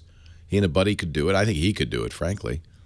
And boom, he's got a great mattress. Very comfortable. Casper.com/techguy if you want to find out more. It's $500 for a twin, $950 for a king size. Again, you have 100 days to return it. So you don't have, going into a showroom and lying on a mattress, as I have good experience, I can tell you, is no way to try out a mattress. But Casper will do it for 100 days, give you plenty of time to try that Casper mattress. And you're saved $50 if you use our offer code. Go to Casper.com/techguy. Use the offer code TechGuy. One word, TECHGUY. Casper.com/techguy. I know, lying on a mattress in the showroom with a guy looking at you, you can't tell. You got to get in your jammies. You got to put on your covers. You got to spend the night. And you got to spend 100 nights if necessary before you can tell. And having bought the wrong mattress a couple of times, I'm really happy I found the right mattress at Casper.com. Casper.com/techguy for a better night's sleep. It's waiting for you. So comfy. Henry loves his, by the way. Who was I just talking to? Oh, Chad got a Casper for his new apartment. As his bedroom's going to be up in a loft. And he said having that come in a box was a big selling. See how nice? See, it's just right. You sink into it, but it's firm. I don't know. It's hard to describe. Casper.com/techguy. Well, hey, how are you today? Leo Laporte here, the tech guy. Time to talk computers, the internet, cell phones, home theater, MP3 players. What? Smartwatches and all that jazz. 8888 Ask Leo. That's the phone number. We were talking to Larry in Rancho Santa Fe before the break. Hi, Larry. Hi, Leo. Now, did you have a question? Yeah, I did, Leo. I was wondering, I know you have the Galaxy S6 Edge, or I do. Edge, yes. as they call it. I love it. Yeah, well, that was one of the reasons I bought it. I was waiting for you to get it because I knew you had mentioned weeks before that you're going to get one, and I knew you always get the latest, greatest. And so this is my first down to a smaller phone from the Note series of phones. Yeah. And so I went in and I leased this from Sprint for $30 a month, and at any rate, the phone, I loved it. I did the quick switch, Samsung's little app where you put two phones together, put your old phone. Yeah, isn't that nice? You could do it with not just Samsung, any Android device, any Android phone. You tap the two together, and they go, "Oh, hi, how are you?" Just copy all that stuff over, will you? That was great. It works great. That's a Google thing. Oh, it is. Yeah, I didn't know that. But at any rate, the phone worked, loved it, worked great. And then it went through an update, and automatic update. And then a couple days later, I was trying my OK Google functionality, and couldn't get it to work. And so I went back into the settings, and lo and behold, the second screen, when you go into the voice settings on the app, disappeared. And so I went up online, and I found that it had not only happened to me, it happened to everybody I could find. Yeah. So if you take a look at your phone now. Well, I still use OK. I don't have it with me because, unfortunately, in order to test the Apple Watch, I have to use an iPhone. But OK Google worked yesterday. So here's it works from within the app. But it won't work. It won't work globally. It won't work from any screen. So that's up to the launcher, and I don't use Samsung's launcher. I see. So my suggestion would be use the Google Now launcher. It will work everywhere. I use Nova Launcher or Apex or ADM. There are a million of them, and in every case, there's a switch in the launcher settings that says "Listen for Google Now globally." The other thing I did, and the main reason I haven't liked Samsung's Galaxy phones is the S voice. They want you to use their voice recognition system, which comes from Nuance, same company Apple uses, but I don't like it as well as Google Now. I prefer OK Google. So I disable S voice in the application settings, just disable it. That way it's out of the way. Google Now does work everywhere you expect. The one thing you lose, and I don't think this is a problem, especially because it's got to hit battery life a little bit, Only S Voice will respond when the screen is turned off. So when the phone is dark and it's just sitting there, you can train S Voice with any arbitrary phrase. I use "Help me, Obi-Wan Kenobi," and the phone will wake up, and you can talk to S Voice. You'll lose that if you disable S Voice. I don't mind, because I have a feeling listening for that is going to drain some battery. And battery life is the biggest problem with the Galaxy S6. It doesn't really get me through the day. Yeah, and I ordered up that Aukey. The quick charging's great. Quick charging thing. Thank goodness for quick charging. That does solve it a little bit, yeah. Exactly. Well, I did try the Google launcher, or the whatever launcher. Google Now, they call it, yeah. Google Now launcher. Yeah. But it seemed that when I had that launcher on, it seemed to change my screen a lot, and I didn't really follow up on it. It does. But you think that's a good way to go then? Yeah, I don't use TouchWiz. That's the default Galaxy launcher. I don't think anything is wrong with it, but you're probably. But look in the settings. Every launcher has to have or should have a setting that tells it to always listen for Google. Okay, Google. Okay. So I should say Google OK so I don't trigger people's phones. Yeah. Well, up on the boards, on the forums, there's just literally thousands of people that are taking their phones back because this functionality isn't working for them, and nobody has really talked too much about switching launchers. I think there has been some talk of that. I'll have to look, because I don't use the Samsung launcher, but I bet there's a setting in there as well. They don't want to disable OK Google. They want that to work, and you shouldn't have to be in Google to be able to use that. Exactly. It's the biggest problem I have with Galaxy is S Voice, but they've backed off farther and farther with each iteration. I think they understand that people just want a pure Google experience.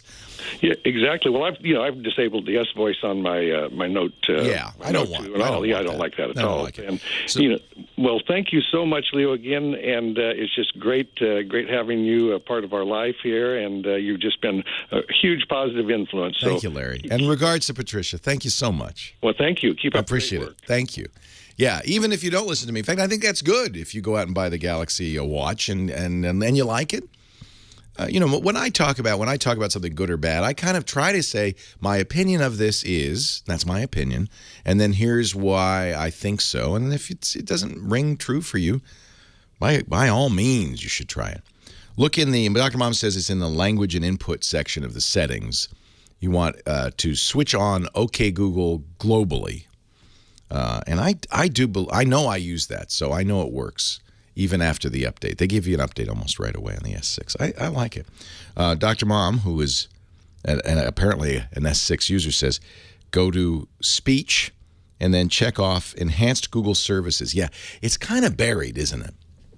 You have to use the enhanced Google services. Then there's a little gear. You tap that and you can turn on the global thing. They've hidden the settings. I think that's really the issue. What do you think of Google's new wireless service? Have you heard about this? Nobody's tried it yet. It was announced on Wednesday. Google Fi, F-I. It's really limited right now. You can only use it with one phone only, the one Google sells, the Nexus 6. But it's intriguing in its outline, and I hope that Google expands this. Nobody's tried it yet. You have to get an invitation, and I've asked, of course, but I haven't gotten one yet. $20 a month. It uses both Sprint and T-Mobile and Wi-Fi for calls, data, and all of that. And you basically switch back and forth to whichever is best wherever you are. I like that. You do have to pay $20 a month is unlimited talk, unlimited text, and unlimited international texts. That's good. That's normally kind of an expensive extra. It also, for $20 a month, does not include data, so you have to add data. But the data package is sane. It's $10 a month per gigabyte. You order what you think you want, 3 gigabytes, 5, whatever. So if it's 5 gigabytes, your total bill, $70 a month. If you use 3, they rebate you $20. And I presume if you use more, they charge you an extra 10. So it's kind of a there's no contract. It's very straightforward, but there is a negative. You have to have a Nexus 6 phone, although you can buy one from Google and spread it out over 2 years if you wish, which makes it fairly affordable. I'll be very intrigued in how this works and if this is the beginning of something. Remember, Google's business, you got to understand what Google's business it is. It's selling advertising across internet properties. That's how they make money. They don't need to make money in the wireless service. They just want you to use more internet. The more you use, the more they'll make. So they want you to use it on mobile. They want you to use it on desktop. That's why they have an internet service provider, Google Internet, in some very lucky cities because it's very fast. And I think it's why they're doing Google Fi. To kind of point the way to cell carriers who, frankly, have not been very consumer-friendly, not been clear in their pricing, etc. And also, secondarily, to encourage you to use more internet because every time you do, they make money. That's a sensible plan, I think. Google Fi. As soon as I get an invite, I have a Nexus 6 just waiting for the Google Fi SIM. 8888 Ask Leo. That's my number, 888-827-5536. The website, techguylabs.com. Do make a note of that, because if you hear me say something or talk about something and you want to know more, it'll all be there. Free, no sign up. Just go there like the old days of the internet. techguylabs.com. Leo Laporte, the Tech Guy. More calls right after this.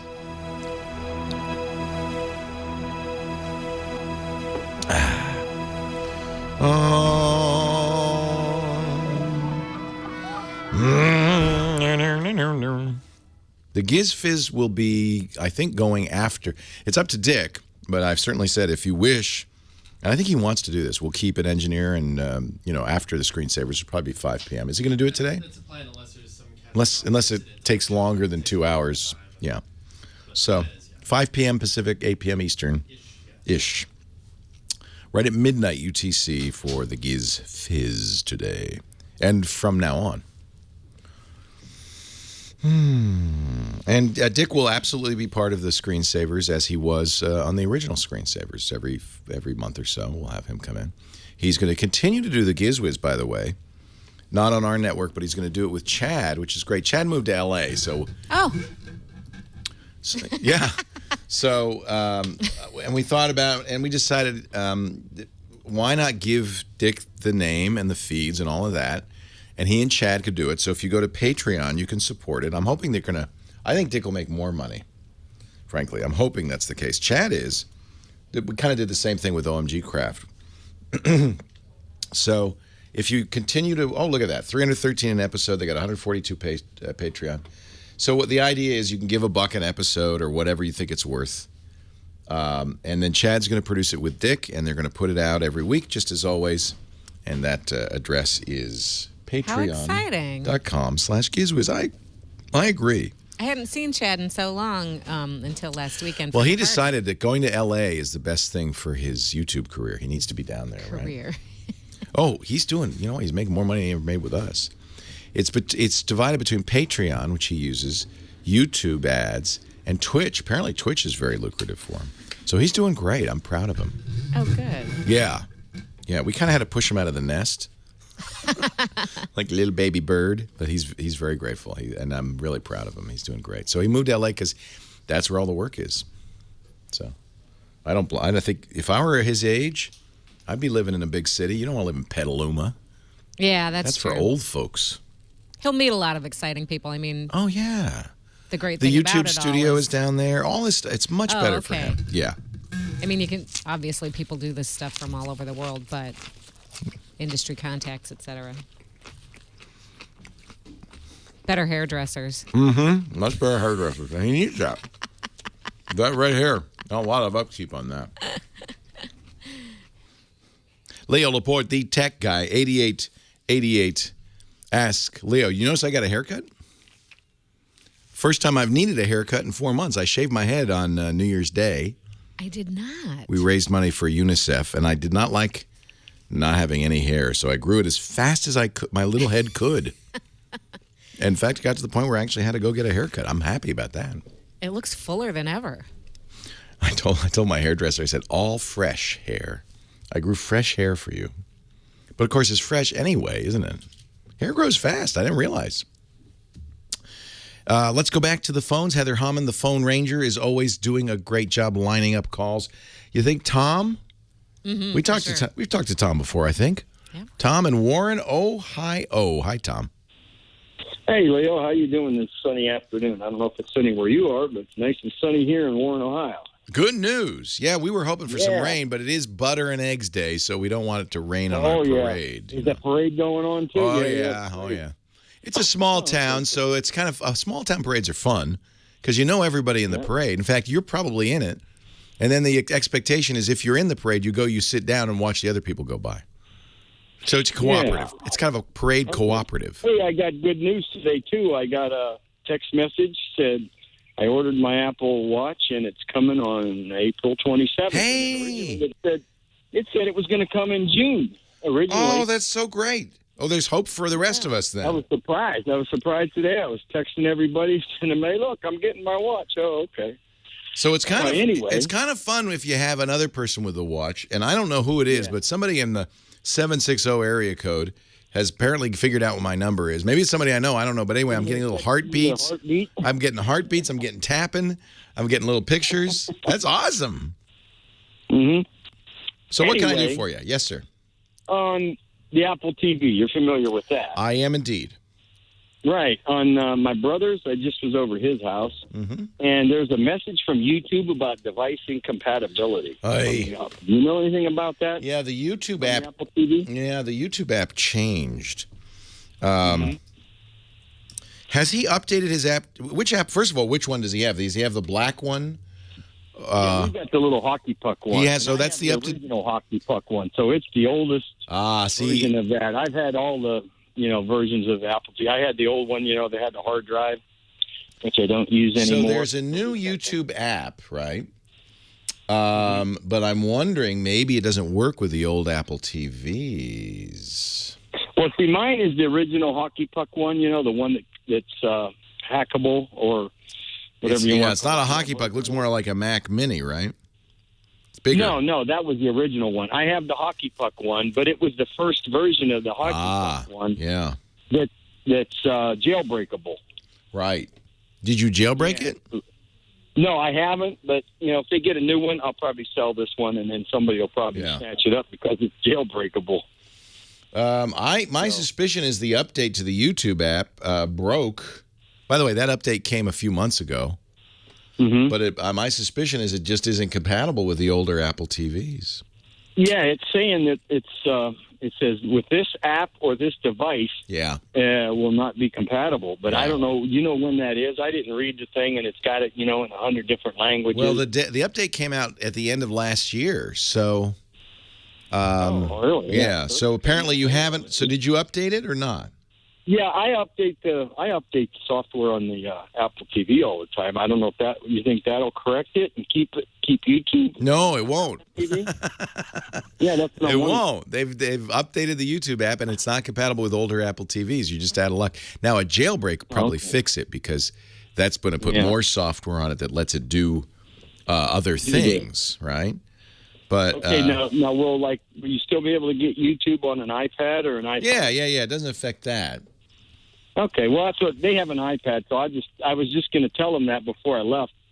That you could probably just, AirPlay YouTube from the iPad, right? Actually, the thing that you're seeing happened April 20th, 5 days ago, because they're changing their data API. That means how programs talk to YouTube, and the older programs will not work. So, old TVs and Blu-ray disc players from Sony and Panasonic, Google TV devices running version 3 or 4, game consoles without support for Flash or HTML5, along with iOS devices running anything less than iOS 7, plus second-generation Apple TV, you won't be able to use it. Now, there is some good news. You can, if you have another Apple device, like an Apple phone or iPad, sounds like you do, you can start the video there and AirPlay it over to your Apple TV. AirPlay it, right. That's what I probably would do. But I wonder if I don't think it'll affect I called you, I think last week or a couple weeks ago, on my Ultra HD TV. There's YouTube on there. It probably shouldn't affect that because I just got that TV. If it's new, you won't. It's older stuff. Yeah. Okay. Yeah, Google has to do this from time to time. That's all. Yeah. Just AirPlay it. Yep.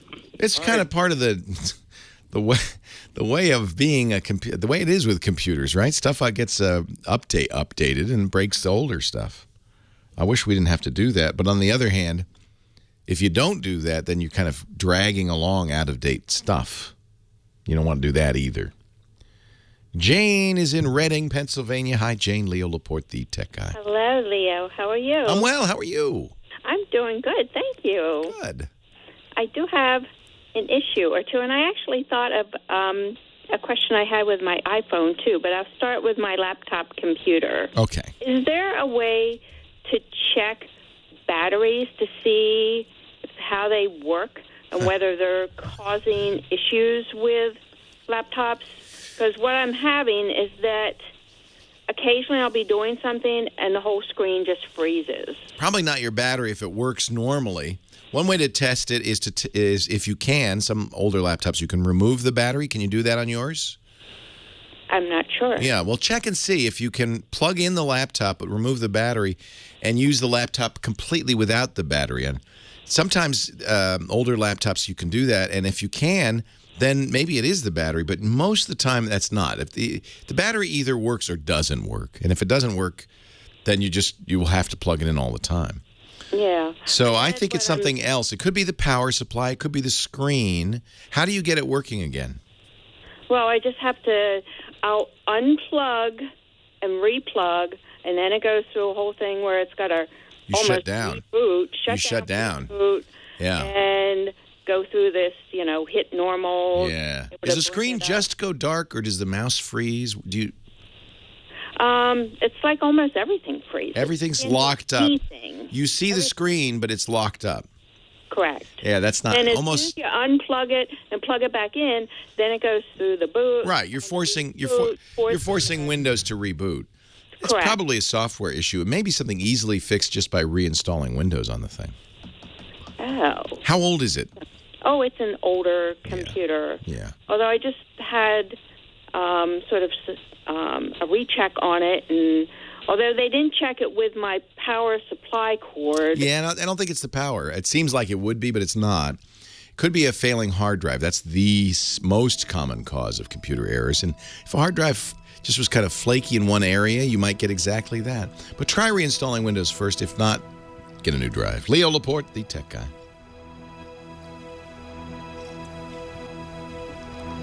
And as I said, one way to test, the only way to test it without a multimeter or something, is to take the battery out and keep it plugged in, see how that works.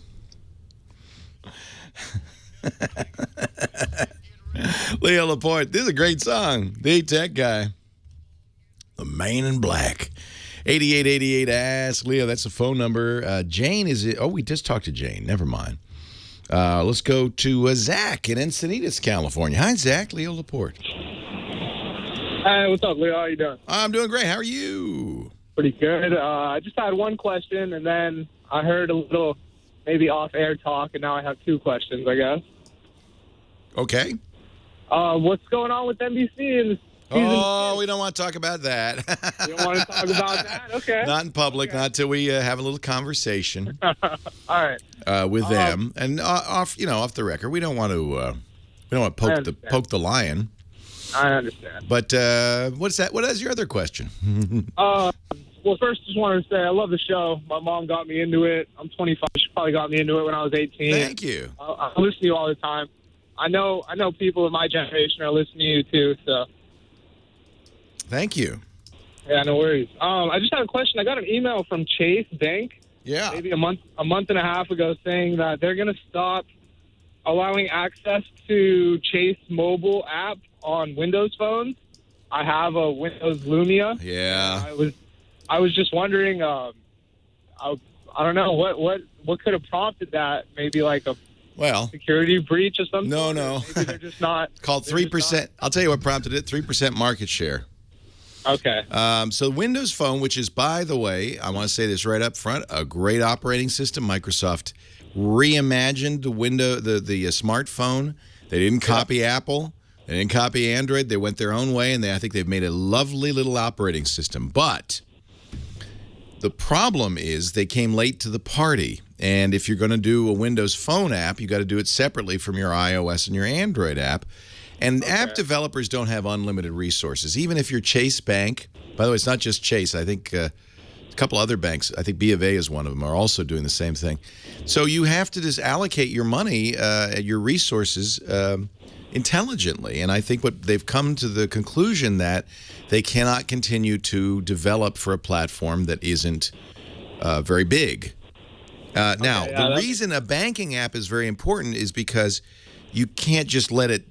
They could say, "Oh, well, we won't update it." No, they can't do that. For security reasons, you got to keep an eye on your app. It's a continual thing. So, where many apps have just been left to die on Windows Phone, but they didn't make any announcement, banking apps, they're going to say, not only are we going to not improve this app, but after a certain date, we're going to pull it, and your app will stop working. And that's you may be able to use the web, your browser, my Internet Explorer, to do it on the phone. Yeah, that's no problem, and it's not that much of an inconvenience. It was just more convenient having the app, so I figured I'd at least. I agree 100%. And I kind of blame Google a little bit because the thing that keeps me from using Windows Phone, and I think a lot of people, is the lack of Google services. Yeah, that's one thing I've noticed. Yeah, and so I really feel like, Microsoft is not giving up on Windows Phone. In fact, they're going to make Windows Phone, they've already put out betas of Windows Phone 10. When Windows 10 comes out for the desktop, it will come out at the same time for Windows Phone. I even think they're going to update Xbox. Everything's going to be Windows 10. And developers who write applications for the desktop can, if they wish, write it for all the platforms. And that may make a difference for Windows Phone. You may see developers say, well, we got to do a Windows 10 app anyway. Let's make it cross-platform. Yeah. Make it, I guess it's not quite cross-platform. Let's make it for all Windows devices. Yeah. Yeah, it's unfortunate, but it's one more nail in the coffin. I feel bad because I feel like it's a very good operating system. But, if you've been in this business for a while, as you know, I have, and you have for 7 years, you see this all the time. The best technology does not automatically win. Yeah, that's a given. It's a mix of marketing, timing, public opinion, and a lot of times the best technology does not succeed. Sigh. That's the bad news. And yeah, it was a bit of a not a death blow, but a bit of a blow to Microsoft and Microsoft's phone operating system. I wonder how much longer. Here's my thought. I think they're going to give it this final shot with Windows 10 and watch. And I think if Windows Phone development apps for Windows Phone and adoption of Windows Phone does not pick up by the end of this year, I think they'll probably kill it next year. Sad to say. Or maybe, there are ways to kill it. You could move more towards Android. In fact, already the Microsoft apps on Windows Phone are looking more Android-y, aren't they? Renee in Santa Clarita, Leo Laporte, the tech guy. Hi, Renee. Hey, Leo. I want to disconnect from my cell company. Okay. I love my tablet, but I do not want to have a tablet and a cell phone anymore. And I like my larger tablet, so I don't want like a 7-inch phone tablet thing. I would like to keep my larger tablet and be able to make phone calls off of it. There's a lot of apps that let you do Wi-Fi calling, but I cannot find any that even if I buy the data from a phone company, like through Total Wireless or something, will let me make phone calls from the tablet with my Bluetooth headphone piece like I would from a phone. Here's what I do. On wireless. Yeah. No, as long as you have Wi-Fi, right? But I want to be able to do it with data without Wi-Fi. That's the problem. So where could you get data but not phone service? If I buy data from Total Wireless, for example, or any other company that lets you pay as you go, you can buy the data for your tablet. That's not a problem. Oh, I see what you're saying. The problem is, have you tried Skype with it? Well, okay, except that it's very expensive if you're calling phones that are not on Skype if you call Skype to Skype, it's great. But I have to pay for minutes to call phones that are not on Skype, and it just becomes, whereas I can go to a pay-as-you-go plan and pay for whatever it is, and then have people be able to call me. And I don't know. I have. Yeah. So it's the way it works with Skype. I've done Skype. I do Skype on my cell phone right now. But for people who don't have Skype, they're not happy with the interface working off my phone. So I kind of wanted to do like Google Voice But Google Voice doesn't work. No, Google Voice won't do it. It's not VoIP. That's why. Google Voice is actually kind of a weird hybrid. You want a pure VoIP, that is voice over internet, which Skype is, Right. Tango is, Line is. There are a lot of these. Skype is one of the few that offers what they call Skype out and Skype in. Skype in gives you a phone number, like a regular phone number that people can call, and that will ring your tablet. And it also gives you the ability to call out to landlines and voice lines. Last I checked, it wasn't that expensive. It was on the order of $100 a year. I'll have to double check and see. I noticed that Microsoft, who has bought Skype, has eliminated. Now it looks like they do credits. It looks like they've eliminated. Because here's why I mentioned this. It was $99 for my daughter when she went to France. We set her up with Skype, and for $99 she could call anywhere from France in the United States, any phone. And that was a flat rate for a year. So maybe they've changed how that works, but that used to be quite a good deal. It was a fabulous deal, and especially if you're overseas or you're in Canada calling the U.S. or the U.S. calling Mexico, or however, it's great. If you're using it like a regular phone, it's all credits, and it can be expensive. Plus, the thing is, you have to buy the data plan on top of it anyway. So, right. What my thought is, rather than, that's the whole purpose of getting rid of half of one bill is. Yeah, I understand. Take a look at Tango, Tango, that's one. Viber, Line, that's a Japanese company. Maybe the chat room can give us some more suggestions. Leo Laporte, the tech guy.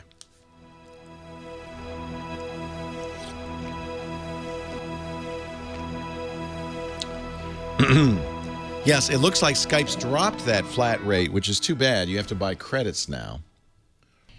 You're a big shot. That's who you are, a big shot. You're a star. Leo Laporte, the tech guy, 8888. Ask Leo, continuing on. By the way, Renee, we're going to keep gathering systems that will let you do this, make phone calls from a tablet with the built-in 3G connection on the tablet. And all the stuff we get we'll put in the show notes, techguylabs.com. That's a good thing to know about, by the way. techguylabs.com, that's the website. You go there, and everything I mention is there. We get audio and video after the fact. It's a great site, free, easy to use. So, Renee, check back at techguylabs.com and in a few hours, maybe tomorrow, and we'll have some more solutions for you. Ed in Chicago, Leo Laporte, the tech guy. Hi, Ed.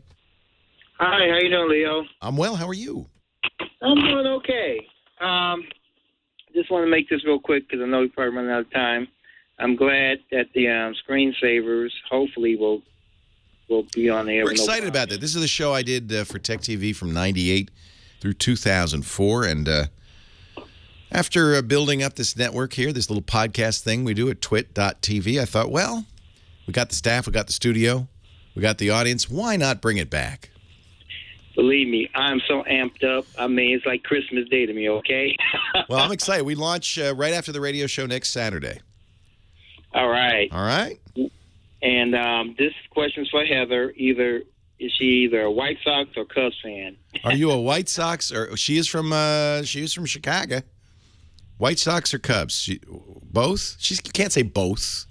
You can't say both. That's like saying I'm East Side and West Side. You can't say both. I'm a Cubbies fan. All right. One of the greatest experiences of my life is going down and sitting in practically in the on-deck circle at Wrigley Field. You're about 2 feet from the batter, and then watch Harry Carey almost fall out of the booth as he leads the crowd in Take Me Out to the Ballpark. That was a great experience. Now, I'm from San Francisco, and obviously I'm a Giants fan, but I love the Cubbies. Who doesn't? Who doesn't love that ivy-covered outfield wall? Well, that's true. That's true. Are you a White Sox fan? I'm a straight South Sider. He's South Side, baby. Yeah, matter of fact, I went to graduate from De La Salle, which is right across the expressway from White Sox. And if you said anything but that, you're in trouble. I think the rest of the country's not that aware of the White Sox. I hate to say it. When they think Chicago, they think the Bears and the Cubbies. Yeah, well, it's Blackhawks now, so at least they're winning. Thank goodness you got hockey. That's right. Yeah. Okay, let me get to my question because I know you probably got a lot of stuff to do. No problem. The reason for this particular call, and I would say thanks for the chat room to kind of redirect me with my question. I got a Sharp 42-inch screen TV from Best Buy, and I found out that it was an exclusive to them. Well, unfortunately, it has terrible screen shear, where anything fast moving across the screen, it gets pixelated. Oh, that's terrible. Yeah, and so that was like $300 wasted, and I don't feel like fighting to get a new TV. Well, before you give up on that one, does it have any motion compensation settings? You know, I have no idea. You know, I'm not. I mean, yeah, I'm like a geek in training. And so look in your. So let me see what Sharp calls it, because every different TV has a different name. Yeah, Sharp calls it Aquo Motion. Because they're the Aquos TVs, right? So what it is, Sony calls it Motion Flow. Samsung calls it Auto Motion Plus. What it does is for LCDs. See, this is a problem across all LCD panels. The reason is they're not as fast as a CRT or old-fashioned television set, or even as plasma or OLED. And so the response time, the time it takes for a pixel to be all the way off to all the way on to all the way off, is a little bit less. It's a few milliseconds, as much as 9 milliseconds. That's enough to make fast motion blurry or weird looking. So what they do with Aquo Motion is they add more frames. They double up on the frames. So instead of 60 frames, they do 120 or sometimes even 240. That'll fix what you're seeing. It gives it, to me, it gives it like sometimes it's called a soap opera effect. It gives it kind of a hyper real effect, but you won't see this blurry stuff you're seeing during action. So look in your menu on your TV and see if you can turn on Aquo Motion. You may not be able to on that one if it's a less expensive panel, but take a look because that fixes it. Okay, I'll definitely give it a look. But the real prompting of the question was, you know, when Scott Wilkerson was on, he mentioned something about getting a 3D TV and it looks good. And I wouldn't. I'm thinking, you know, should I get a 3D? Yeah. OLED or a 4K? I mean, it's like asking a guy, do you like ice cream? Okay. Strawberry. My answer is yes. Wrong time to get a 4K. If you can hold off till the fall or the December, it'll be better because they haven't set a standard yet for the color gamut for a variety of features. That standard is coming, but no TV yet uses it. So, and of course, there's no rush on 4K because there's very little content available for it. So that's one thing you might want to consider, but not now, later. 3D is a flop. Don't get 3D. But you know, you may get when you get a high-end TV. So you got an inexpensive TV. When you get a higher-end TV, you might get 3D for free. It might just come with 3D, but I wouldn't look for it. I would say just get a better TV. Sharp's fine, Sony's fine. Our favorites, if price is an issue, Vizio does a great job. And I know Scott likes those. Just make sure it's 1080p. And the problem with that $300 Sharp is it might not have a higher frame rate. It might be 30 instead of 60 frames a second. And that would really exacerbate that look. So make sure you get 60 frames per second on that thing. Okay. All right. And I think you don't have to spend a lot of money. You might have to spend more than $300. All right. Well, hey, I appreciate the help and good luck and everything. And thank you. I'll be tuning in. I'll look for it. I'll look for you. I'll say, hey, wait a minute. Where is that? We can't start the show. We don't have Ed on the line here. Wait a minute. Hold on. No. It's Chi-Town D. Chi-Town D. Where's Chi-Town D? I don't see him yet. We can't start. Hold off. Don't fire the cannon yet. I'm going to see if I can get Alan in real quickly. We only have about a minute left, Alan. Leo Laporte, the tech guy. What can I do for you, sir? It's Alan. Hi, Alan. I was just curious. It's probably not pick up the apps. It doesn't sound like it. It will. Okay, so backup, generally, you don't want to back up applications or the operating system. Generally, the way I recommend it and the way Carbonite by default does it, this is by default only, is it will back up the stuff you made.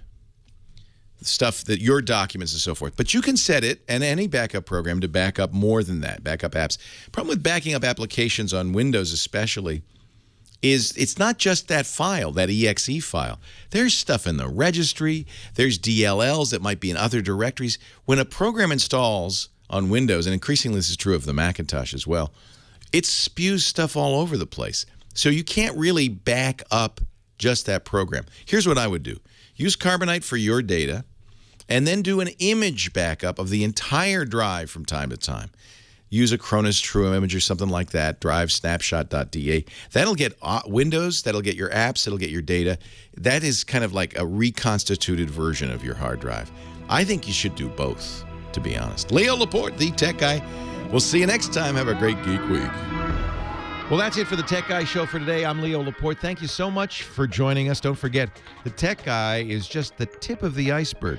We do nearly 30 shows now on the Twit Netcast Network, and you'll find them all at twit.tv. We talk about Windows on Windows Weekly, Macintosh on MacBreak Weekly, iPad on iPad Today. You get your daily dose of tech news from Tech News Today, and our weekly roundtable show, This Week in Tech. It's all at twit.tv. And I'll be back next time with another great Tech Guy podcast. Thanks for joining me. See you next time.